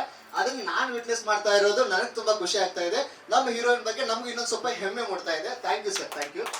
ಆಮೇಲೆ ವಿಜಯ್ ಕುಮಾರ್ ಸರ್ ಅವ್ರು ಹೇಳ್ತಿರ್ತಾರೆ ರಾಜವಂಶಿ ನನ್ನ ಫ್ರೆಂಡು ಅಂತ. ತುಂಬಾ ಜನ ಹೇಳ್ಕೊಳ್ತಾರೆ, ಅಲ್ಲ ಅಷ್ಟು ದೊಡ್ಡವ್ರು ಇದಾರೆ, ಇವ್ರನ್ನ ಹೋಗಿ ಚಿಕ್ಕ ಹುಡುಗನ ಫ್ರೆಂಡ್ ಅಂತ ಹೇಳ್ಕೊತಾರ ಅಂತ. ಇಲ್ಲ, ಆ ತರದವ್ರು ಒಬ್ರು ಸಪೋರ್ಟ್ ಇದ್ರೆ ಯಾರು ಯಾವ ಹಂತಕ್ಕೆ ಬೆಳಿಬಹುದು ಅನ್ನೋದಕ್ಕೆ ನಾನು ಇವಾಗ ಅಂದ್ರೆ 100 ಡೇಸ್ ಸಿನಿಮಾ ನನ್ನ ಬ್ಯಾಕ್ ಬೋನ್ ಆಗಿ ನಿಂತ್ಕೊಂಡಿರುವಂತ ವಿಜಯ್ ಕುಮಾರ್ ಸರ್ ನಾನು ಹೇಳ್ತೀನಿ, ಸರ್ ನಾವು ಎಲ್ಲಿವರೆಗೂ ಇಂಡಸ್ಟ್ರಿಲಿ ಇರ್ತೀನೋ ಅಲ್ಲಿವರೆಗೂ ನಿಮ್ಮ ಹೆಸರನ್ನ ಮೇಲೆ ಇಡೋದಿಕ್ಕೇನೆ ಪ್ರಯತ್ನ ಮಾಡೋದು ಸರ್. ಎಲ್ಲೇ ಹೋದ್ರು ನಿಮ್ಮ ಹುಡುಗ ಅಂತಾನೆ ಹೇಳ್ಕೋಬೇಕು. ಆಮೇಲೆ ಇನ್ನೊಂದೇನಂದ್ರೆ ಹೇಳ್ತಾರೆ ಸರ್, ಅಂದ್ರೆ ನೋಡಪ್ಪ ನನ್ನ ಹುಡುಗ ಇವಾಗ ಅಲ್ಲಿ ಹೋಗ್ತಾ ಇದ್ದಾನೆ, ಟ್ರೈ ಮಾಡ್ರಿ ನೀವು ಅಲ್ಲಿ ಹೋಗೋದಿಕ್ಕೆ ಅಂತ ಹೇಳೋ ತರ ನನ್ನ ಕೈಲಾದಷ್ಟು ಪರಿಶ್ರಮನ ನಾನು ಪಡೋದಕ್ಕೆ ಇಷ್ಟಪಡ್ತೀನಿ ಸರ್. Thank you sir. ನೀವು ಕೊಟ್ಟಿರುವಂತ ಅವಕಾಶ ನಾನು ಯಾವತ್ತೂ ಮರೆಯೋದಿಲ್ಲ. ಇದನ್ನ ಜಸ್ಟ್ ಒಂದು 5 ನಿಮಿಷದಲ್ಲಿ ಹಿಂಗೆ ಹೇಳ್ತೀನಿ ಅನ್ನೋದು ಅದು ಆಗೋದಿಲ್ಲ. ಅದನ್ನ ನನ್ನ ವರ್ಕ್ ಥ್ರೂ ನಾನು ಪ್ರೂವ್ ಮಾಡ್ತೀನಿ. ಇವಾಗ ಹೇಗೆ ಷಡಕ್ಷರಿ ಸರ್ಗೆ ಅವ್ರ ಸಿನಿಮಾ ರಿಲೀಸ್ ಆಗಿರೋದು ಸಡನ್ ಆಗಿ 1 ಮಂತ್ ಅಲ್ಲಿ ಸರ್ ಗ್ಯಾಪ್ ಅಲ್ಲಿ ಸರ್ ನೀವು ನನ್ಗೆ ಸಿನಿಮಾ ರಿಲೀಸ್ ಆದ್ಮೇಲೆ ಜಸ್ಟ್ 42 ದಿನದ ಗ್ಯಾಪ್ ಅಲ್ಲಿ ಇದೇ ವರ್ಷ ಅವ್ರು ನೋಡ್ತಿದ್ದಾರೆ. ಅವರು ಇಂಡಸ್ಟ್ರಿಗೆ ಹೀರೋ ಆಗಿ ಇಂಟ್ರೊಡ್ಯೂಸಿಂಗ್, ನೀವು ಕಿಡ್ನಾಪ್ ಸಿನಿಮಾ ನೋಡಿದ್ರೆ ಇಂಟ್ರೊಡ್ಯೂಸಿಂಗ್ ರಾಜವಂಶಿ ಅಂತ ಬರುತ್ತೆ. ಆ ಸಿನಿಮಾದ ಡೈರೆಕ್ಟರ್ ಪ್ರೊಡ್ಯೂಸರ್ ಷಡಕ್ಷರಿ ಸರ್ ಅವ್ರು ನೋಡ್ತಾ ಇದ್ದಾರೆ ನನ್ನ ಸಿನಿಮಾ ಅದೇ ವರ್ಷ 100 ಡೇಸ್ ಆಗಿರೋದು. ಹಾಗೆ ಮುಂದೆ ಒಂದಿನ ವಿಜಯ್ ಸರ್ ಆ ಒಂದು ಕ್ಷಣನ ಅಂದ್ರೆ ನಾನು ಇನ್ನೊಂದು ಹಂತಕ್ಕೆ ಹೋಗೋದನ್ನ ನೋಡೋದು ನಾನು ನಿಮ್ಗೆ ಕೊಡೋ ಒಂದು ಉಡುಗೊರೆ ಸರ್. ನನ್ನ ಅದು ಶ್ರಮನ ನಿಮಗೆ ಒಂದು ಉಡುಗೊರೆಯಾಗಿ ಕೊಟ್ಟು ನಾನು ನನ್ನ ಗುರು ಭಕ್ತಿನ ಸಲ್ಲಿಸೋದಕ್ಕೆ ಇಷ್ಟಪಡ್ತೀನಿ. ನಾನೊಬ್ಬ ಮೇಷ್ಟ್ರ ಮಗ ಆಗಿರೋದ್ರಿಂದ ಆ ಗುರು ಪರಂಪರೆಯನ್ನ ನಮ್ಮ ಅಪ್ಪ ನಂಗೆ ಹೇಳ್ಕೊಟ್ಟಿದ್ದಾರೆ, ಎತ್ತಾಗಿ ತೊತ್ತಾಗಿ ಹಿತ್ತಿಲದ ಗಿಡವಾಗಿ ಮತ್ತೆ ಪಾದದ ಕೆರವಾಗಿ ಗುರುವಿನ ಹತ್ತಿಲಿರು ಎಂದು ಸರ್ವಜ್ಞ ಅಂತ. ಅದು ಒಂದು ಗುರು ಭಕ್ತಿ ನನ್ನ ಕೈಲಿ ಆಗಿರುವಂತ ಸಲ್ಲಿಸೋದಕ್ಕೆ ನಾನು ಟ್ರೈ ಮಾಡ್ತೀನಿ. ಆಮೇಲೆ ಲಾಸ್ಟ್ಗೆ ನನ್ನ ತಂದೆ ತಾಯಿ, ಇಲ್ಲಿ ನಾನು ಎಲ್ಲಿ ಇರ್ತೀನಿ ಅಂತ ಗೊತ್ತಿಲ್ಲ ಅವ್ರಿಗೆ. 3 ವರ್ಷ ಆಯ್ತು ನಾನು ಇಲ್ಲಿ ಬೆಂಗಳೂರಿಗೆ ಬಂದು. 3 ವರ್ಷದಲ್ಲಿ ಒಂದು 5 ಸಿನಿಮಾ ಹೀರೋ ಆಗಿ ಮಾಡಿದ್ರಲ್ಲಿ ಅದರಲ್ಲಿ 3 ಸಿನಿಮಾ ನಮ್ಗೆ ವಿಜಯ್ ಸರ್ ಕೊಟ್ಟಿದ್ದಾರೆ, 1 ಸಿನಿಮಾ ನಮ್ಮ ಷಡಕ್ಷರಿ ಸರ್ ಕೊಟ್ಟಿದ್ದಾರೆ, ಇನ್ನೊಂದು ಸಿನಿಮಾ ನಮ್ಮ ಸುನೀಲ್ ಕುಂಬಾರ್ ಸರ್ ನಾನು ಈ ಒಂದು ವೇದಿಕೆಯಲ್ಲಿ 100 ಡೇಸ್ ಫಂಕ್ಷನ್ ಅಲ್ಲಿ ಅವ್ರನ್ನ ನೆನೆಸ್ಕೊಳ್ಳೋದಕ್ಕೆ ಇಷ್ಟಪಡ್ತೀನಿ. ಯಾಕಂದ್ರೆ ಯಾರೇ ಏನೇ ಹೇಳಿದ್ರು ಇವ್ನು ಹೀರೋಣ ಅಂದ್ರೆ ಅದು ಶೂಟಿಂಗ್ ಆಗಿದೆ. ಸಿನಿಮಾ ಕಥಾ ಅಂತ ನಾನು ಫಸ್ಟ್ ಫಿಲಮ್ ಹೀರೋ ಆಗಿ ಮಾಡಿರೋದು, ಅದು ಶೂಟಿಂಗ್ ಆಗಿದೆ. ಆದ್ರೆ ಅದಿನ್ನು ನೆಕ್ಸ್ಟ್ ಇನ್ನೂ ಹಂತಕ್ಕೆ ಹೋಗ್ತಾ ಇಲ್ಲ, ಅಂದ್ರೆ ಸ್ವಲ್ಪ ಡಿಲೇ ಆಗ್ತಾ ಇದೆ ಅಷ್ಟೇ. ಅಲ್ಲಿ ಯಾರೇನು ಕೇಳಿದ್ರು ಹೇಳ್ತಾ ಇದ್ರು ಅವ್ರು ನನಗೆ, ಇಲ್ಲ ಇವನೇ ಹೀರೋಣ ಅಂದ್ರೆ ಹೌದು ಅವನೇ ಹೀರೋ ಅಂತ ಹೀರೋ ಸ್ಟೇಟಸ್ ನ ಕೊಟ್ಟು ನನ್ನನ್ನ ನೆಕ್ಸ್ಟ್ ಸ್ಟೆಪ್ಗೆ ಹೋಗೋದಕ್ಕೆ ಅಥವಾ ಮುಂದೆ 4 ಜನರ ಎದುರುಗಡೆ ನಾನು ಹೀರೋ ಅಂತ ಹೇಳ್ಕೊಳ್ಳೋದಕ್ಕೆ ನನಗೆ ಫಸ್ಟ್ ಸಹಾಯ ಮಾಡಿರೋದು ಸುನೀಲ್ ಕುಂಬಾರ್ ಸರ್ ಅವರು. ಈ ವೇದಿಕೆಯಲ್ಲೂ ನಾನು ಅವ್ರನ್ನೂ ಮರೆಯೋದಿಲ್ಲ. Thank you sir. ಆಮೇಲೆ ನನಗೆ ಫಸ್ಟ್ ಕಾನ್ಸ್ಟೇಬಲ್ ರೋಲ್ ಕೊಟ್ಟಿರೋದು ಪಾಲಾರ್ ಸಿನಿಮಾ ಡೈರೆಕ್ಟರ್ ಜೀವಾ ನವೀನ್ ಸರ್ ಅಂತ. ಫಸ್ಟ್ ಪೇಮೆಂಟ್ ಕೊಟ್ಟಿರೋದು ಪಾಲಾರ್ ಸಿನಿಮಾ ಡೈರೆಕ್ಟರ್ ಜೀವಾ ನವೀನ್ ಸರ್ ಅಂತ. ಸರ್ ನಿಮ್ಮನ್ನು ನಾನು ಮರೆಯೋದಿಲ್ಲ. Thank you sir, thank you so much. Okay, thank you. ನಾನು ತುಂಬಾ ಹೊತ್ತು ಮಾತಾಡ್ಬಿಟ್ಟೆ ಅಂತ ಅನ್ಸುತ್ತೆ. ನಿಮ್ಮ ಅಮೂಲ್ಯವಾದ ಸಮಯವನ್ನು ಕೊಟ್ಟು ಇಲ್ಲಿವರೆಗೆ ಬಂದಿರೋದಕ್ಕೆ ಥ್ಯಾಂಕ್ ಯು ಸರ್. ಆಮೇಲೆ ನಮ್ಮ ನವರತ್ನ ಪ್ರಸಾದ್ ಸರ್ ಈ ಸಿನಿಮಾನ ಡಿಸ್ಟ್ರಿಬ್ಯೂಷನ್ ಮಾಡಿಕೊಟ್ಟಿರೋದಕ್ಕೆ sir thank you sir, thank you so much sir. Sir Kannadaprabha sir Basavaraj sir ಅವ್ರಿಗೂ ಥ್ಯಾಂಕ್ ಯು. ಕನ್ನಡಪ್ರಭ, ವಿಜಯವಾಣಿ, ಹೊಸ ದಿಗಂತ, ಉದಯವಾಣಿ, ಆಮೇಲೆ ಸಿನಿ ಸಂದಡಿ ಅನ್ನೋ ಬೇರೆ ಬೇರೆ ಪೇಪರ್ಗಳಲ್ಲೂ ಕೂಡ ನಮ್ಮ ಸಿನಿಮಾ ಬರೀ ಒಂದು ಪೇಪರಲ್ಲ ಎಲ್ಲ ಕಡೆನೂ ಅದೊಂದು ಸರ್ಕ್ಯುಲೇಟ್ ಆಗೋದಕ್ಕೆ ಎಲ್ಲ ಪ್ರಮೋಷನ್ ಆಗಲಿ ಅಂತ ಸರ್ ಧಾರಾಳವಾಗಿ ಈ ಸಿನಿಮಾಗೋಸ್ಕರ ಖರ್ಚು ಮಾಡಿದ್ದಾರೆ. Sir thank you sir. ಆ ಎಲ್ಲ ಪೇಪರ್ಗಳಲ್ಲಿ ಆ ಎಲ್ಲ ಓದುಗರನ್ನ ರೀಚ್ ಆಗೋದಕ್ಕೆ ನಮಗೆ ಸಾಧ್ಯ ಆಯಿತು. ಆಮೇಲೆ ಸುದ್ದಿ ಮನೆ ಅನ್ನೋ ಒಂದು ಯೂಟ್ಯೂಬ್ ಚಾನಲ್ಲು, ಅಂದ್ರೆ ಅದನ್ನು ಇವಾಗ ಸೋಷಿಯಲ್ ಮೀಡಿಯಾದಲ್ಲಿ ತುಂಬಾ ಎತ್ತರಕ್ಕೆ ಬೆಳೆದಿರುವಂಥ one of the top Kannada news channel, ಆ one of the top Kannada YouTube channel, ಅಲ್ಲೂ ಕೂಡ ನಮ್ಮ ಸಿನಿಮಾದ ಇಂಟರ್ವ್ಯೂ ಎಲ್ಲ ಬಂದಿದೆ. ಅದಕ್ಕೆ ಸಪೋರ್ಟ್ ಮಾಡಿರೋದು ನಮ್ಮ ವಿಜಯ್ ಸರ್. ಮತ್ತೆ ಪ್ರಿಂಟ್ ಆಯ್ತು, ಮ್ಯಾಗಝೈನ್ ಆಯ್ತು, ಎಲ್ಲ ಕಡೆನೂ ಕೂಡ ನಮ್ಮ ಕೈಲಾದಷ್ಟು ರೀಚ್ ಆಗೋದಕ್ಕೆ ಟ್ರೈ ಮಾಡಿದೀವಿ. ಆಮೇಲೆ ಥ್ಯಾಂಕ್ ಯು, ಎಲ್ರಿಗೂ ಥ್ಯಾಂಕ್ ಯು. ಎಲ್ಲಕ್ಕಿಂತ ಹೆಚ್ಚಾಗಿ ನಾನೇನಾದರೂ ಮಾತಾಡಿರೋದು ಅತಿ ಅಂತ ಅನಿಸಿದ್ರೆ ಸಾರಿ, ಎಲ್ರಿಗೂ ಅದನ್ನ ಕೇಳೋದಕ್ಕೆ ಇಷ್ಟಪಡ್ತೀನಿ ನಾನು. ಆಮೇಲೆ ನಿಮ್ಮೆಲ್ಲರ ಪರಿಶ್ರಮ, ನಿಮ್ಮೆಲ್ಲರ ಒಂದು ಸಪೋರ್ಟ್ ನನಗೆ ಬೇಕು, ಹಾರೈಕೆ ಇರಲಿ. ಯಾಕಂದ್ರೆ ಒಬ್ಬರ ಪ್ರಾರ್ಥನೆ ದೇವರಿಗೆ ಕೇಳಿಸುತ್ತಂತೆ. ಒಬ್ಬರ ಪರಿಶ್ರಮದ ಜೊತೆಗೆ ಪ್ರಾರ್ಥನೆ ಸೇರಿದಾಗ ಒಬ್ರೇನೋ ಬೆಳಿತಾರಂತೆ. ನಿಮ್ಮೆಲ್ಲರ ಒಂದು ಪ್ರಾರ್ಥನೆಯಿಂದ ನನ್ನ ಒಂದು ಹಾದಿಗೆ ಒಂದು ಸಪೋರ್ಟ್ ಇರಲಿ ಅಂತ ಕೇಳ್ಕೊಳ್ಳೋದಕ್ಕೆ ಇಷ್ಟಪಡ್ತೀನಿ. ಥ್ಯಾಂಕ್ ಯು, ಎಲ್ರಿಗೂ ಥ್ಯಾಂಕ್ ಯು ಸೋ ಮಚ್.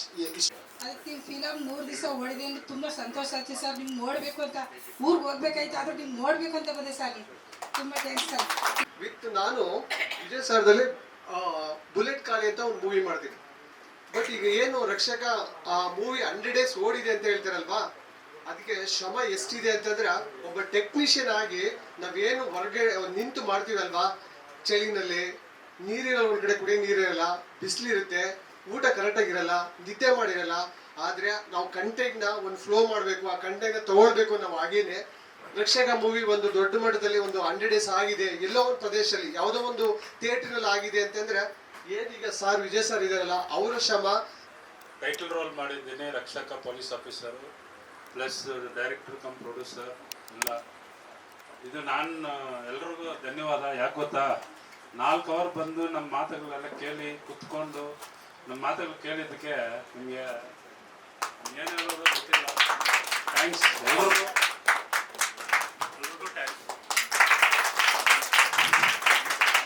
ನಮ್ಮ ಜೊತೆ ಎಲ್ಲ ನಮ್ಮ ಆರ್ಟಿಸ್ಟ್ ನೀವು ನೋಡಿದ್ರಿ, ಈ ಥರ ಕಲಾವಿದರು, ನಿರ್ದೇಶಕರು, ನಿರ್ಮಾಪಕರು ಎಲ್ಲರೂ ನಮ್ಗೆ ಸಪೋರ್ಟ್ ಮಾಡಿದ್ದಕ್ಕೋಸ್ಕರನೇ ಈ ಥರ ಇಲ್ಲಿವರೆಗೂ ಬಂದಿದ್ದೀನಿ. ಇದಕ್ಕೆ ಕಾರಣ ಬಂದ್ಬಿಟ್ಟು ನಾನು ಫಸ್ಟ್ ಥ್ಯಾಂಕ್ಸ್ ಹೇಳೋದು ಬಂದ್ಬಿಟ್ಟು ಆ ಥಿಯೇಟರ್ ಓನರ್ಗೆ ನಾನು ಥ್ಯಾಂಕ್ಸ್, ಭಾಳ ಥ್ಯಾಂಕ್ಸ್. ಇವತ್ತು ಬರ್ತೀನಿ ಅಂದರು. ಇವತ್ತು ಯಾರೋ ಫಿಲ್ಮ್ ರಿಲೀಸ್ ಅಂತ 45 ಪ್ಲಸ್ ಇವ್ರದ್ದು ಮಾರ್ಕ್ ಸಿನಿಮಾ ಇದೆಲ್ಲ ರಿಲೀಸ್ ಅಂತೆ, ಅದಕ್ಕೆ ಇವತ್ತು ಬರಿಲ್ಲ ಪಾಪ. ಇನ್ನೊಂದು ದಿವಸ ಬರ್ತಾರೆ. ನನಗೆ ಅವ್ರು ಭಾಳ ಎಲ್ರ ಪರವಾಗಿ ಅವ್ರು ನಾನು ಇನ್ನೂ ಥ್ಯಾಂಕ್ಸ್ ಹೇಳ್ಕೊಳ್ತೀನಿ ಒಂದ್ಸಲ. ಯಾಕೆ ಗೊತ್ತಾ, ಈ ಕಾಲದಲ್ಲಿ ನಾನು ಥಿಯೇಟ್ರಿಗೆ ಹೋಗಿ ದುಡ್ಡು ಕಟ್ಟೋದು ಬಂದ್ರೂ ರೆಸ್ಪೆಕ್ಟ್ ಕೊಟ್ಟಿಲ್ಲ. ಎಷ್ಟೋ ಜನ ನಮ್ಮ ಇವರಿದ್ದಾರೆ, ನಮ್ಮ ಡಿಸ್ಟ್ರಿಬ್ಯೂಟ್ರು, ಅವ್ರಿಗೆ ಗೊತ್ತು, ಮಾತು ನಿಲ್ಕೊಳ್ಳಲ್ಲ ಅಂತಾರೆ, ಯಾರು ನಿಲ್ಸ್ಕೊಳ್ಳಲ್ಲ ಅಂತಾರೆ, ದುಡ್ಡು ತಗೊಂಡು ಬೇರೆ ಥರ ಹೋಗ್ತಾರೆ. ಆ ಥರ ಪ್ರಪಂಚ. ಇನ್ನೊಂದು, ನಾವು ಹೊಸ ಅಂದ್ರೆ ರೆಸ್ಪೆಕ್ಟೇ ಕೊಡಲ್ಲ ಬಿಡಿ. ಥಿಯೇಟ್ರ್ಗಳವ್ರು ಯಾರು ರೆಸ್ಪೆಕ್ಟೇ ಕೊಡಲ್ಲ, ಅವ್ರಿಗೂ ಗೊತ್ತು. ಅವರೇ 100 ಸಲ ಫೋನ್ ಮಾಡಿ ಥಿಯೇಟ್ರ್ಗಳೇ ಒಂದು ಶೋ ಕೊಡೋಕ್ಕೆ 100 ಸಲ ಫೋನ್ ಮಾಡ್ತಾರೆ ಪಾಪ. ಈ ಥರ ಇದೆ. ಆದರೆ ಇದು ಬಂದ್ಬಿಟ್ಟು ನಮ್ಗೆ ಭಾಳ ಸ್ನೇಹಿತ ಅವರು. ಯಾಕಂದರೆ ಕಿಡ್ನಾಪ್ ಕಾವ್ಯ ರಿಲೀಸ್ ಮಾಡಿಸಿದ್ದೆ, ಆವಾಗ ಅವ್ರ ಪರಿಚಯ. ಅವರು ಹುಬ್ಳಿ ಪಕ್ಕದಲ್ಲಿ ನಾವಲ್ಗೊಂದು ಕೇಳ್ಕೊಂಡಿದ್ದಕ್ಕೆ ನಮ್ಗೆ ರೆಸ್ಪೆಕ್ಟ್ ಕೊಟ್ಟು ಒಳ್ಳೆಯವರು. ಸ್ಮಾಲ್ ಬಡ್ಜೆಟಲ್ಲಿ ಫಿಲ್ಮ್ ಮಾಡಿದ್ರೆ ನಿಮ್ಗೆ ಸಪೋರ್ಟ್ ಯಾವಾಗಲೂ ಮಾಡ್ತೀನಿ ಅಂತ ಒಂದೇ ಒಂದು ಶೋ ಅಲ್ಲಿ 100 ದಿವಸ ಓಡಿಸ್ಕೊಟ್ರು. ಯಾವತ್ತೂ ನಾವು ಮರೆಯಲ್ಲ ಆ ಥಿಯೇಟ್ರನ್ನ.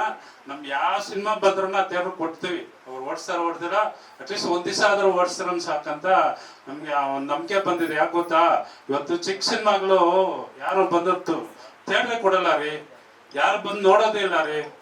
ಏನೋ ಕಾಂತಾರ ಹಿಂದಿನ ದೊಡ್ಡ ಪಬ್ಲಿಸಿಟಿ ಕೊಟ್ರೇನೆ ನೀವು ನೋಡೋದು. ಚಿಕ್ಕ ಸಿನಿಮಾನೇ ಇಲ್ವಾ? 100 ಕೋಟಿಯಲ್ಲಿ 1000 ಕೋಟಿಯಲ್ಲಿ ಬಡ್ಜೆಟ್ ಮಾಡಿದ್ರೇನೆ ನೀವು ಸಿನಿಮಾ ನೋಡೋದು. ಸಿನಿಮಾ ಅಂದ್ರೆ ಸಿನಿಮಾನೇ, ಸಿನಿಮಾ ತರ ನೋಡಿ ಪ್ಲೀಸ್. ಅದಕ್ಕೆ ಮಾತ್ರ ಥಿಯೇಟರ್ಗೆ ಹೋಗ್ತೀರಾ, ಇದಕ್ಕೆ ಯಾಕ್ರಿ ಬರಲ್ಲ ಚಿಕ್ಕ ಸಿನಿಮಾಗೆ? ಚಿಕ್ಕ ಹೀರೋ ಅಂದ್ರೆ ನಿಮ್ಗೆ ಅಷ್ಟು ಪಬ್ಲಿಕ್ಗೆ ದೊಡ್ಡ ಹೀರೋಗಳು ಮಾಡೋದು ಮಾತ್ರ ನೋಡ್ತೀರಾ, ನಮ್ದು ಯಾಕೆ ನೋಡಲ್ಲ? ನಾವು ನಿಮ್ಮ ಕನ್ನಡದವರೇ ಅಲ್ವಾ? ಆ ಕನ್ನಡ ಸಿನಿಮಾನೇ ಅಲ್ವಾ ಮಾಡ್ತಾ ಇರೋದು? ನಾವು ನಮ್ಮ ಸಿನಿಮಾಗಳು ನೋಡಿ ನಮ್ಮನ್ನು ಬೆಳೆಸಿ ಪ್ಲೀಸ್. ಎಲ್ಲರೂ ಬೆಳೆಸಿದಾರ, ನಮ್ಮಂತ ಯೂತ್ನ ಹೊಸವ್ರನ್ನ ಬೆಳೆಸಿದ್ರ. ನೀವು ಸಿನಿಮಾ ನೋಡಿದ್ರೆ ತಾನೇ ನಾವು ಬೆಳಿತೀವಿ. ನಾನು ಎಲ್ಲರೂ ಕೈ ಮುಗಿದು ಕೊಡ್ತೀನಿ, ಥಿಯೇಟ್ರಿಗೆ ಬಂದು ಸಿನಿಮಾ ನೋಡ್ರಿ ಪ್ಲೀಸ್. ಈ ಸಿನಿಮಾ 1 ತಿಂಗಳಲ್ಲಿ ತೆಗಿಬೇಕಾದ್ರು ನಾವು 12 ದಿವಸದಲ್ಲಿ ತೆಗ್ದಿದ್ದೀವಿ. ನಂಬ್ತೀರಾ ನೀವು? ಬೆಳಿಗ್ಗೆ ಹೋದ್ರೆ 6 ಗಂಟೆಗೆ, ನಾಳೆ ಬೆಳಿಗ್ಗೆವರೆಗೂ ಮಾಡ್ತಾ ಇರ್ತೀವಿ ಶೂಟಿಂಗು. ನಮ್ಮ ಹುಡುಗರೆಲ್ಲ ಬಹಳ ಕಷ್ಟಪಟ್ಟು ಮಾಡಿದ್ದಾರೆ, ನೀವು ತಪ್ಪು ತಿಳ್ಕೊಬೇಡ್ರಿ. ಎಲ್ಲ ಹುಡುಗರು ಯಾರು ಮಕ್ಕ ತಿರ್ಸ್ಕೊಳ್ದಿಲ್ಲ, ಊಟ ಇರಲ್ಲ, ಟೀ ಕಾಫಿ ಇರಲ್ಲ, ನೈಟ್ ಚಳಿಯಲ್ಲಿ. ಇದೇ ಟೈಮ್ ಡಿಸೆಂಬರ್ ಚಳಿ ಹೆಂಗಿರುತ್ತೆ ನಿಮ್ಗೆ ಗೊತ್ತಿಲ್ವಾ? ಲಾಸ್ಟ್ ಇಯರ್ ನೈಟ್ ಎಲ್ಲ ಮಾಡಿದ್ರಿ. ಎಷ್ಟು ಕಷ್ಟ ಇದೆ ಗೊತ್ತಾ ಒಂದು ಸಿನಿಮಾ ಥಿಯೇಟರ್ಗೆ ತರೋಗೆ? ಇವಾಗ 1000 ಲೆಕ್ಕ ಸಿನಿಮಾಗಳು ಶೂಟಿಂಗ್ ಮಾಡ್ಬಿಟ್ಟು ಗಾಂಧಿನಗರಲ್ಲಿ ಬಾಕ್ಸಲ್ಲಿ ಇದೆ, ಹೋಗಿ ನೋಡ್ರಿ ನೀವು. ರಿಲೀಸ್ ಮಾಡೋಕ್ ಆಗ್ತಾ ಇಲ್ಲ, ಥಿಯೇಟರ್ ಸಿಗ್ತಾ ಇಲ್ಲ. ಈ ಎಂತೆಂತ ಪ್ರಾಬ್ಲಮ್ಸ್. ಹೆಂಗೆ ಹೊಸವರು, ಹೊಸ ಪ್ರೊಡ್ಯೂಸರ್, ಹೊಸ ಹೀರೋಸ್ ಹೆಂಗ್ ಬರ್ತಾರೆ ಅಲ್ಲಿ?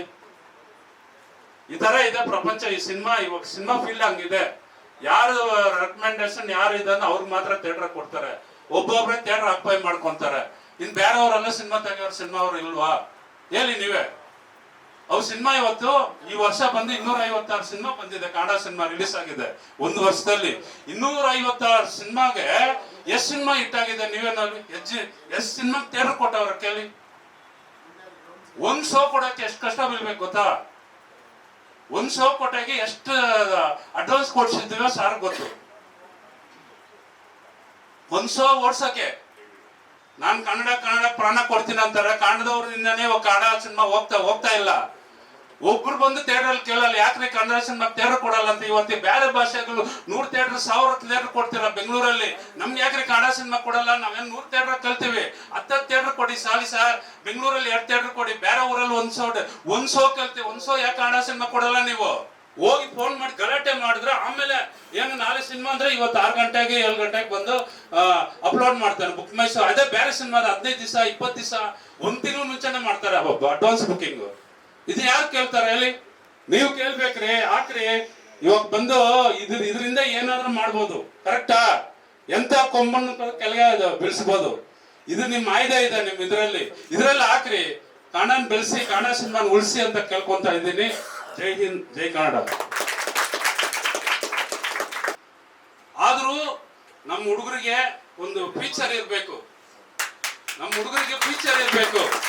33 ಇಯರ್ಸ್ ಆಯ್ತು ಸಿನಿಮಾ ಫೀಲ್ಡ್, ಕನ್ನಡ ಫೀಲ್ಡ್ ಅಲ್ಲಿ ನಾನು ಆಕ್ಟಿಂಗ್ ಸ್ಟಾರ್ಟ್ ಮಾಡಿದ್ದು. ಅನುರಾಗ ಸಂಗಮ ಫಸ್ಟ್ 94 ಅಲ್ಲಿ. ಇವತ್ತು ಎಷ್ಟು 31 ಇಯರ್ಸ್ ಆಯ್ತು. 31 ಇಯರ್ಸ್ ಇಂದ ಕನ್ನಡ ಸಿನಿಮಾ ನೋಡ್ತಾ ಇದ್ದೀನಿ. ಆಫ್ಟರ್ ದಟ್ ರವಿಚಂದ್ರನ್ ನಮ್ ಕನ್ನಡ ಫಿಲ್ಮ್ ಎಲ್ಲೋ ಹೋಯ್ತು, ಕರೆಕ್ಟಾ? ಇವಾಗ ಇಂತ ದೊಡ್ಡ ಆಕ್ಟರ್ಗಳು ಇವಾಗ ಎಲ್ಲೋ ಕಾಂತಾರ ಇಂಥದ್ದು ನಮ್ ಸಿನಿಮಾ ಎಲ್ಲಿ ವರ್ಲ್ಡ್ ಲೆವೆಲ್ ಹೋಗ್ತಾ ಇದೆ ಇವಾಗ ಕನ್ನಡ. ಹಂಗ್ ಬಿಟ್ರೆ ತಾನೆ ನಮ್ನ ನೀವು ಕಟ್ಟಾಕೊಂಡ್ರೆ ಇದ್ರೆ ಒಂದೇ ಜಾಗದಲ್ಲಿ ಹೆಂಗ್ ನಾನು ಹೋಗೋಕ್ಕಾಗುತ್ತೆ ಬೇರೆಯವ್ರಿಗೆ? ಸ್ವಲ್ಪ ಫ್ರೀಯಾಗಿ ಬಿಟ್ರೆ ತಾನೆ ಸಿನಿಮಾ ಬಂದು ಹೋಗುತ್ತೆ 4 ಕಡೆ ಹೋಗಿ. ನಮ್ ಸಿನಿಮಾ ಕನ್ನಡ ಸಿನಿಮಾ, ಇವಾಗ ಕನ್ನಡ ಸಿನಿಮಾ ತಮಿಳ್ ಸಿನಿಮಾನೇ ಓಡಿಲ್ಲ 100 ಕೋಟಿ. ಕಾಂತಾರ ತಮಿಳ್ನಾಡಲ್ಲಿ ಅವರೇ ಸಾಕಾಗ್ಬಿಟ್ಟವ್ರೆ. ಡಬ್ಬಿಂಗ್ ಸಿನಿಮಾ 100 ಕೋಟಿ ಹೆಂಗಾಯ್ತು ಅಂತ ಇವಾಗ ಅವರೇ ಡಿಸ್ಕಷನ್ ಮಾಡ್ತಾವ್ರೆ, ಡಿಸ್ಟ್ರಿಬ್ಯೂಟರ್ಸ್ ಪ್ರೊಡ್ಯೂಸರ್ಸ್. ಹೆಂಗೆ ಅದು ನಮ್ದು ಟ್ಯಾಲೆಂಟ್, ಇವಾಗ ಕನ್ನಡ ಟ್ಯಾಲೆಂಟ್ ಎಲ್ಲರಿಗೂ ಹೋಗಿದೆ. ಅದನ್ನೇ ನಾವು ಹೇಳಿದ್ದು. ನೀವು ಅದು ಜನ ಪ್ರೋತ್ಸಾಹ ಕೊಡ್ಬೇಕು. ನಾವು ಎಂತಾದ್ರೂ ತಕ್ಕೊಡ್ತೀವಿ, ಚಿಕ್ಕ ಬಡ್ಜೆಟ್ 10 ಲಕ್ಷದಲ್ಲಿ ಮಾಡ್ತೀವಿ, 1 ಕೋಟಿಯಲ್ಲಿ 100 ಕೋಟಿಯಲ್ಲಿ ಸಿನಿಮಾ ಮಾಡ್ತೀವಿ. ನೋಡೋದು ನೀವೇ ಅಲ್ವಾ ರಿಸಲ್ಟ್ ಕೊಡೋರು. ನಾವು ಎಷ್ಟು ಮಾಡಿ ಅನ್ಸುಕ? ಇವಾಗ 4 ಮಾಡಿದ್ದೀನಿ, 4 ಮಾಡಿ ನೀವು ರಿಸಲ್ಟ್ ಕೊಟ್ಟಿಲ್ಲ ಅಂದ್ರೆ ನಾನು ಎಲ್ಲಿ ಹೋಗ್ಬೇಕು? ನಮಸ್ಕಾರ ಅನ್ಬಿಟ್ಟು ಹೋಗ್ಬಿಡ್ಬೇಕು. ಅನ್ನೋರು ಹೇಳ್ಬಿಟ್ಟು ಹೋಗಾರೆ. ಪ್ರೊಡ್ಯೂಸರ್ ಚೆನ್ನಾಗಿ ಇಟ್ಕೊಂಡ್ರೇನೆ ನಾವು ಚೆನ್ನಾಗಿರ್ಬೇಕಾಗೋದು, ಕರೆಕ್ಟಾ? ಸಿನಿಮಾ ಒಂದು ತಯಾರಿ ಮಾಡಿದ್ರೆ ತಾನೇ ನೀವು ಹೀರೋ ಆಗೋದು, ಹೀರೋಯಿನ್ ಆಗೋದು, ಆಕ್ಟರ್ ಆಗೋದು. ಸಿನಿಮಾನೇ ಪ್ರೊಡ್ಯೂಸರ್ ದುಡ್ಡು ಹಾಕಿ ಇತ್ತಂದ್ರೆ ನೀವು ಹೆಂಗೆ ಆಕ್ಟರ್ ಆಗ್ತೀರಾ, ಹೆಂಗೆ ಇದಾಗ್ತೀರಾ? ಕರೆಕ್ಟಾ? ಅವ್ನು ಸಾಯಿಸ್ಬಿಟ್ರೆ ಪ್ರೊಡ್ಯೂಸರ್, ನೆಕ್ಸ್ಟ್ ಯಾರು ಸಿನಿಮಾ ತೆಗಿತಾರೆ? ಇದು ತಿಳ್ಕೋಬೇಕು. ಯುವಕರು ಬರ್ತಾರಲ್ಲ, ಇವರು ಫಿಲ್ಮ್ ಇನ್ಸ್ಟಿಟ್ಯೂಟ್ ಅವರ ಸಾರು. ಎಷ್ಟು ಜನಕ್ಕೆ ಈ ತರ ಯುವಕರನ್ನ ಅವಕಾಶ ಆಕ್ಟಿಂಗ್ ಕಲ್ಸಿ ಸಿನಿಮಾ ಕಲಿಸ್ತಾರೆ. ಎಲ್ಲರೂ ಹೀರೋಗಳಾಗ್ಬಿಡ್ತಾರೆ, ಎಲ್ಲರೂ ಇದಾಗ್ಬಿಡ್ತಾರೆ, ಎಲ್ಲರೂ ಡೈರೆಕ್ಟರ್ ಆಗ್ಬಿಡ್ತಾರೆ. ಹೇಳಿ, ಅವರ ಹಣೆ ಬಾರ ಯಾವ ತರ ಇರುತ್ತೆ ಅದೇ. ಒಬ್ಬೊಬ್ರು ಟ್ಯಾಲೆಂಟ್ ಇರುತ್ತೆ, ಅವಕಾಶ ಸಿಕ್ಕಿಲ್ಲ ಅಂದ್ರೆ ಆ ಟ್ಯಾಲೆಂಟ್ ಆಚೆ ಬರಲ್ಲ, ಕರೆಕ್ಟಾ? ಯಾಕೆ ನಾವು ಕಷ್ಟ ಬಿದ್ದೀವಿ? 30 ವರ್ಷದಿಂದ ಕಷ್ಟ ಬಿದ್ದಿದ್ದೀನಿ ಒಂದೊಂದು ಸೀನಿಗೆ. ನಮ್ಮ ಹುಡುಗರು ಬಂದು ಯಾರು ಬಾಕ್ಲಲ್ಲಿ ನಿಂತ್ಕೋಬಾರ್ದು ಪ್ರೊಡ್ಯೂಸರ್ ಹತ್ರ, ಸರ್ ಚಾನ್ಸ್ ಕೊಡಿ ಸರ್, ಚಾನ್ಸ್ ಕೊಡಿ ಸರ್ ಅಂತ ಒಂದು ನಂಬಿಕೆಗೋಸ್ಕರನೇ ನಾನು ಎಲ್ಲಾರ್ಗು ಮಾಡ್ಬೇಕಂತ ಕರಿತಾ ಇದ್ದದ್ದು. ಇನ್ನೇನು ಇಲ್ಲ, ನಾನೇನು 1 ರೂಪಾಯಿ ಎತ್ಕೊಂಡು ಹೋಗಿಲ್ಲ. ಆ ತರ ಇದೆ ಇದು ಇವಾಗ ಇರೋದು. ನೀವೆಲ್ಲ ನಾನು ಏನ್ ಹೇಳ್ತೀನಿ, ಯಾರನ್ನ ಬಂದು ಡಿಗ್ರೇಡ್ ಮಾಡಿಲ್ಲ ಇಲ್ಲಿ, ತೆಳ್ಕೊಳ್ಳಿ. ನಮ್ಮ ಬುದ್ಧಿ ಎರಡು ಮನಸ್ಸು ಬರುತ್ತಂತೆ. ಫಸ್ಟ್ ಒಂದು ಮನಸ್ಸು ಇರುತ್ತೆ, ನೆಕ್ಸ್ಟ್ ಇಮಿಡಿಯೇಟ್ ಆಗಿ ಇನ್ನೊಂದು ಮನಸ್ಸು ಬರುತ್ತಂತೆ. ಇದು ಮಾಡಬಾರ್ದು ಅಂದ್ಬಿಟ್ಟು ಅದು ಎಣ್ಣೆ ಮನಸ್ಸು ಕೇಳಿದ್ರಾಗನೆ ನೀನ್ ಕೆಟ್ಟ ಹೋಗ್ತೀಯ. ಫಸ್ಟ್ ಯಾವ ಥಿಂಕಿಂಗ್ ಬರುತ್ತೋ ಆ ಥಿಂಕಿಂಗ್ ತಕೊಂಡ್ರೇನೆ ಒಳ್ಳೇದಾಗೋದು. ಇದು ತಿಳ್ಕೊಳ್ಳಿ ನೀವು. ಕೇರ್ಲೆಸ್ ಆಗಿರ್ಬೇಡಿ. ಇವಾಗೆಲ್ಲ ಬಹಳ ಫಾಸ್ಟ್ ಆಗಿದೆ. ನೀನ್ ಹಿಂದೆ ಇದ್ರೆ ಇನ್ನೊಬ್ಬನ ಹೊಡ್ಕೊಂಡು ಹೋಗ್ಬಿಡ್ತಾನೆ, ಅಷ್ಟು ಫಾಸ್ಟ್ ಆಗಿದೆ ಇವಾಗ ಮೀಡಿಯಾ. ಅದಕ್ಕೋಸ್ಕರ ಹೇಳ್ತೀನಿ ಸರ್, ಯಾರಾದ್ರೂ ಅವಕಾಶ ಕೊಟ್ರೆ ಅವಕಾಶ ಕೊಡೋರನ್ನ ರೆಸ್ಪೆಕ್ಟ್ ಕೊಡ್ರಿ, ಡಿಗ್ರೇಡ್ ಮಾಡಬೇಡ್ರಿ. ನೀವು ಮರ್ಯಾದೆ ಕೊಡ್ದಿರೋ ಹೋದ್ರೆ ಅವ್ರು ಡಿಗ್ರೇಡ್ ಮಾಡಬೇಡಿ, ಅವಮಾನ ಮಾಡಬೇಡಿ ಪ್ಲೀಸ್. ಇದು ಮಾತ್ರ ಯಾಕೆ ಗೊತ್ತೇ ಹೇಳ್ತೀನಿ, ನನ್ಗೊಬ್ಬನಿಗಂತ ನಾನು ಹೇಳಿಲ್ಲ. ಎಲ್ಲಿ ಹೋದ್ರು ಚಾನ್ಸ್ ಕೊಡೋರು ಪ್ರೊಡ್ಯೂಸರ್ ಅನ್ನೋದು ಯಾರ್ರಿ? ನಿಮ್ಗೆ ಗುರು ತರ ರೀ. ಯಾವ ಪ್ರೊಡ್ಯೂಸರ್ ಇದಾರೆ? ಡೈರೆಕ್ಟರ್ ಇಲ್ಲ, ಪ್ರೊಡ್ಯೂಸರ್ ಇಲ್ಲ ಅಂದ್ರೆ ಯಾರಿಲ್ಲ ಸಿನಿಮಾದಲ್ಲಿ? ಯಾರಾದ್ರೂ ಇದಾರ ಸರ್? ದುಡ್ಡು ಹಾಕ್ತಾರೆ ಸರ್ ಡೈರೆಕ್ಟ್ರು, ಯಾರು ಎಲ್ಲಾರು ಅದ ಕ್ರಿಯೇಟ್ ಆಗೋದೇ depend upon producer only. Om ಸಿನಿಮಾದಲ್ಲಿ 5 ಸೀನ್ ಬರ್ತೀನಿ, 5 ಸೀನ್ ಬರ್ತೀನಿ. ಓಮ್ ಸಿನಿಮಾ ನೋಡಿ ನೀವು. ನನ್ ಗುಡಿ ಇವಾಗ ನೋಡ್ಬಿಟ್ಟು ಹೇಳಿ, ಉಪೇಂದ್ರ ಸರ್ ಶೂಟಿಂಗ್ ಮಾಡ್ತಾ ಇದ್ರು ಇಲ್ಲಿ ರೇಸ್ ಕೋರ್ಸ್ ರೋಡ್ ಅಲ್ಲಿ, ವೆಸ್ಟ್ ಎಂಡ್ ಹೋಟೆಲ್ ಅಲ್ಲಿ. ನಾನು ಸುಮ್ಮನೆ ಏನೋ ಜನ ಇದಾರೆ ಅಂತ ಹೋದ. ಮನೋಗರ್ ಸರ್ ಅವಾಗ ಅನುರಾಗ ಸಂಗಮ ಮಾಡ್ತಾ ಇದ್ರೆ, ಅಲ್ಲಿ ಮನೋಗರ್ ಸರ್, ಮನೋಗರ್ ಸರ್ ಮನೆ ಅಲ್ಲೇ ಇದ್ದಿದ್ದು. ಅವ್ರು ನೋಡ್ಕೊಂಡು ಹಿಂಗ್ ಹೋಗ್ತಾ ಇದ್ದೆ, ಜನ ಇದ್ರು ಸುಟ್ಟಾಕೊಂಡು. ಏನೋ ಜನ ಇದಾರಂತ ಹಂಗೆ ಹೋದ. ಪಕ್ಕದಲ್ಲಿ ಹೋದ್ರ ಉಪೇಂದ್ರ ಸರ್ ಓಮ್. ಅವಾಗ ಉಪೇಂದ್ರ ಸರ್, ಅಪ್ಪ ನೀನ್ ಮಾಡ್ತೀಯ ಸಿನಿಮಾ? ನಾನು ಹೋಗಿ ನಿಂತ್ಕೊಂಡಿದ್ದೇನೆ. ಅವಾಗೆಲ್ಲ ಹಿಂಗಿರ್ತಾ ಇದ್ದೆ ನಾನು, ಅಲ್ಲಿ ಕರಾಟ ಬಿಲ್ದು ಗುಂಡೆಲ್ಲ ಹೊಡ್ಕೊಂಡು ದೊಡ್ಡ ವಿಲನ್ ತರ ನಾವ್ ವಿಲನ್ ಆಗ್ಬೇಕು, ದೊಡ್ಡದಾಗಿ ಆಕ್ಟರ್ ಆಗ್ಬೇಕಂತ ಇದ್ದ. ಅವಾಗ ಕರೆದು ಅವರೇ ಸೆನ್ಸ್ ಕೊಟ್ರು. ಇದು ಅವಕಾಶ ಅನ್ನೋದು ನಾವು ಹುಡ್ಕೊಂಡು ಹೋಗಿಲ್ಲ. ನಾನು ಏನೋ ಹೋದ, ಅಪ್ಪ ನೀನ್ ಮಾಡಿ, ಇವ್ ಚೆನ್ನಾಗಿದ್ದಾನೆ, ಇವ್ ಕರೆದು ಡ್ರೆಸ್ ಹಾಕರಿ, ಪೊಲೀಸ್ ಡ್ರೆಸ್ ಹಾಕ ಅಂತ ಹೇಳಿದ್ರು. ಅದ್ರಲ್ಲಿ 5 ಸೀನ್ ಮಾಡಿದ್ರು. ಆ ತರ ಸ್ಟೆಪ್ ಆಗಿ ನೆಕ್ಸ್ಟ್ ಥ್ರಿಲ್ಲರ್ ಮಂಜು ಸರ್ ಸಾಧು ಸಿನಿಮಾ, ಅನುರಾಗ್ ಸರ್ ನಾನು ಮಾಡಿದ 3 ಸಿನಿಮಾನು ಚೆನ್ನಾಗಿ ಸೂಪರ್ ಹಿಟ್ಟು, ಬಂಪರ್ ಹಿಟ್ಟು. 1 ವರ್ಷ ಎಲ್ಲ ಹೋಗಿದೆ. ಇನ್ನು ಎಷ್ಟೋ ಸಿನಿಮಾಗಳ ಅವಕಾಶ ಬಂತು. Due to family problem improve ಆಗೋಕ್ಕಾಗಿಲ್ಲ. ಇವಾಗ ನಮ್ದು ಸಿನಿಮಾ ರಕ್ಷಕ ಫಸ್ಟ್ ಇಂದ 100ನೇ ದಿವಸವರೆಗೂ ಏನೇನ್ ಮಾಡಿದ್ವಿ ಸಿನಿಮಾ ಕಾರ್ಯಕ್ರಮ. ಇವತ್ತು ಇಷ್ಟೊತ್ತು ಶೇರ್ ಮಾಡ್ಕೊಂಡಿದ್ದಕ್ಕೆ ಧನ್ಯವಾದಗಳು ಸರ್ ನಿಮಗೆ.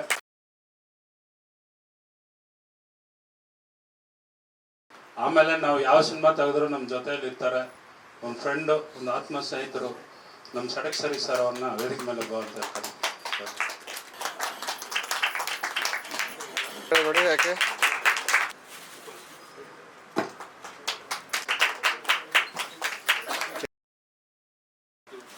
ಅಶೋಕ್ ಸರ್ ಸನ್ಮಾನ ಮಾಡ್ತಾರೆ.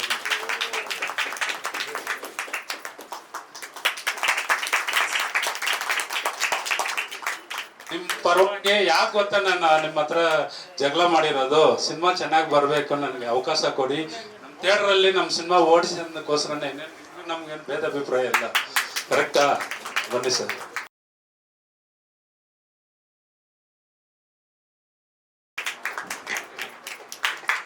Okay.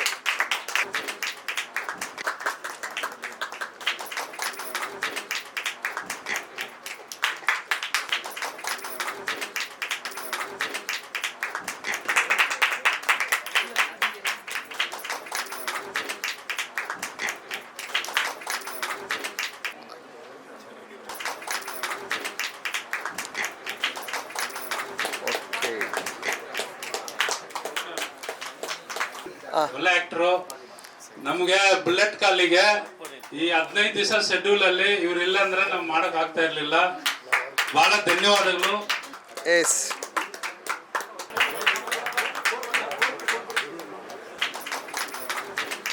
Thank you so much. ಕನ್ನಡದ ಮೇಲೆ ತುಂಬಾ ನಿಮ್ಗೆ ಬುಲೆಟ್ ಕಾಲಿಯಲ್ಲಿ ಒಂದು ಫೈಟ್ ಮಾಡ್ಕೊಟ್ಟವ್ರೆ, ಬಹಳ ಚೆನ್ನಾಗಿ ಮಾಡ್ಕೊಟ್ಟವ್ರೆ.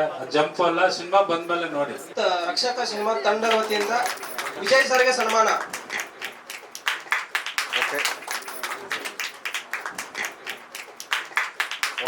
ರಕ್ಷಕ ರಕ್ಷಕ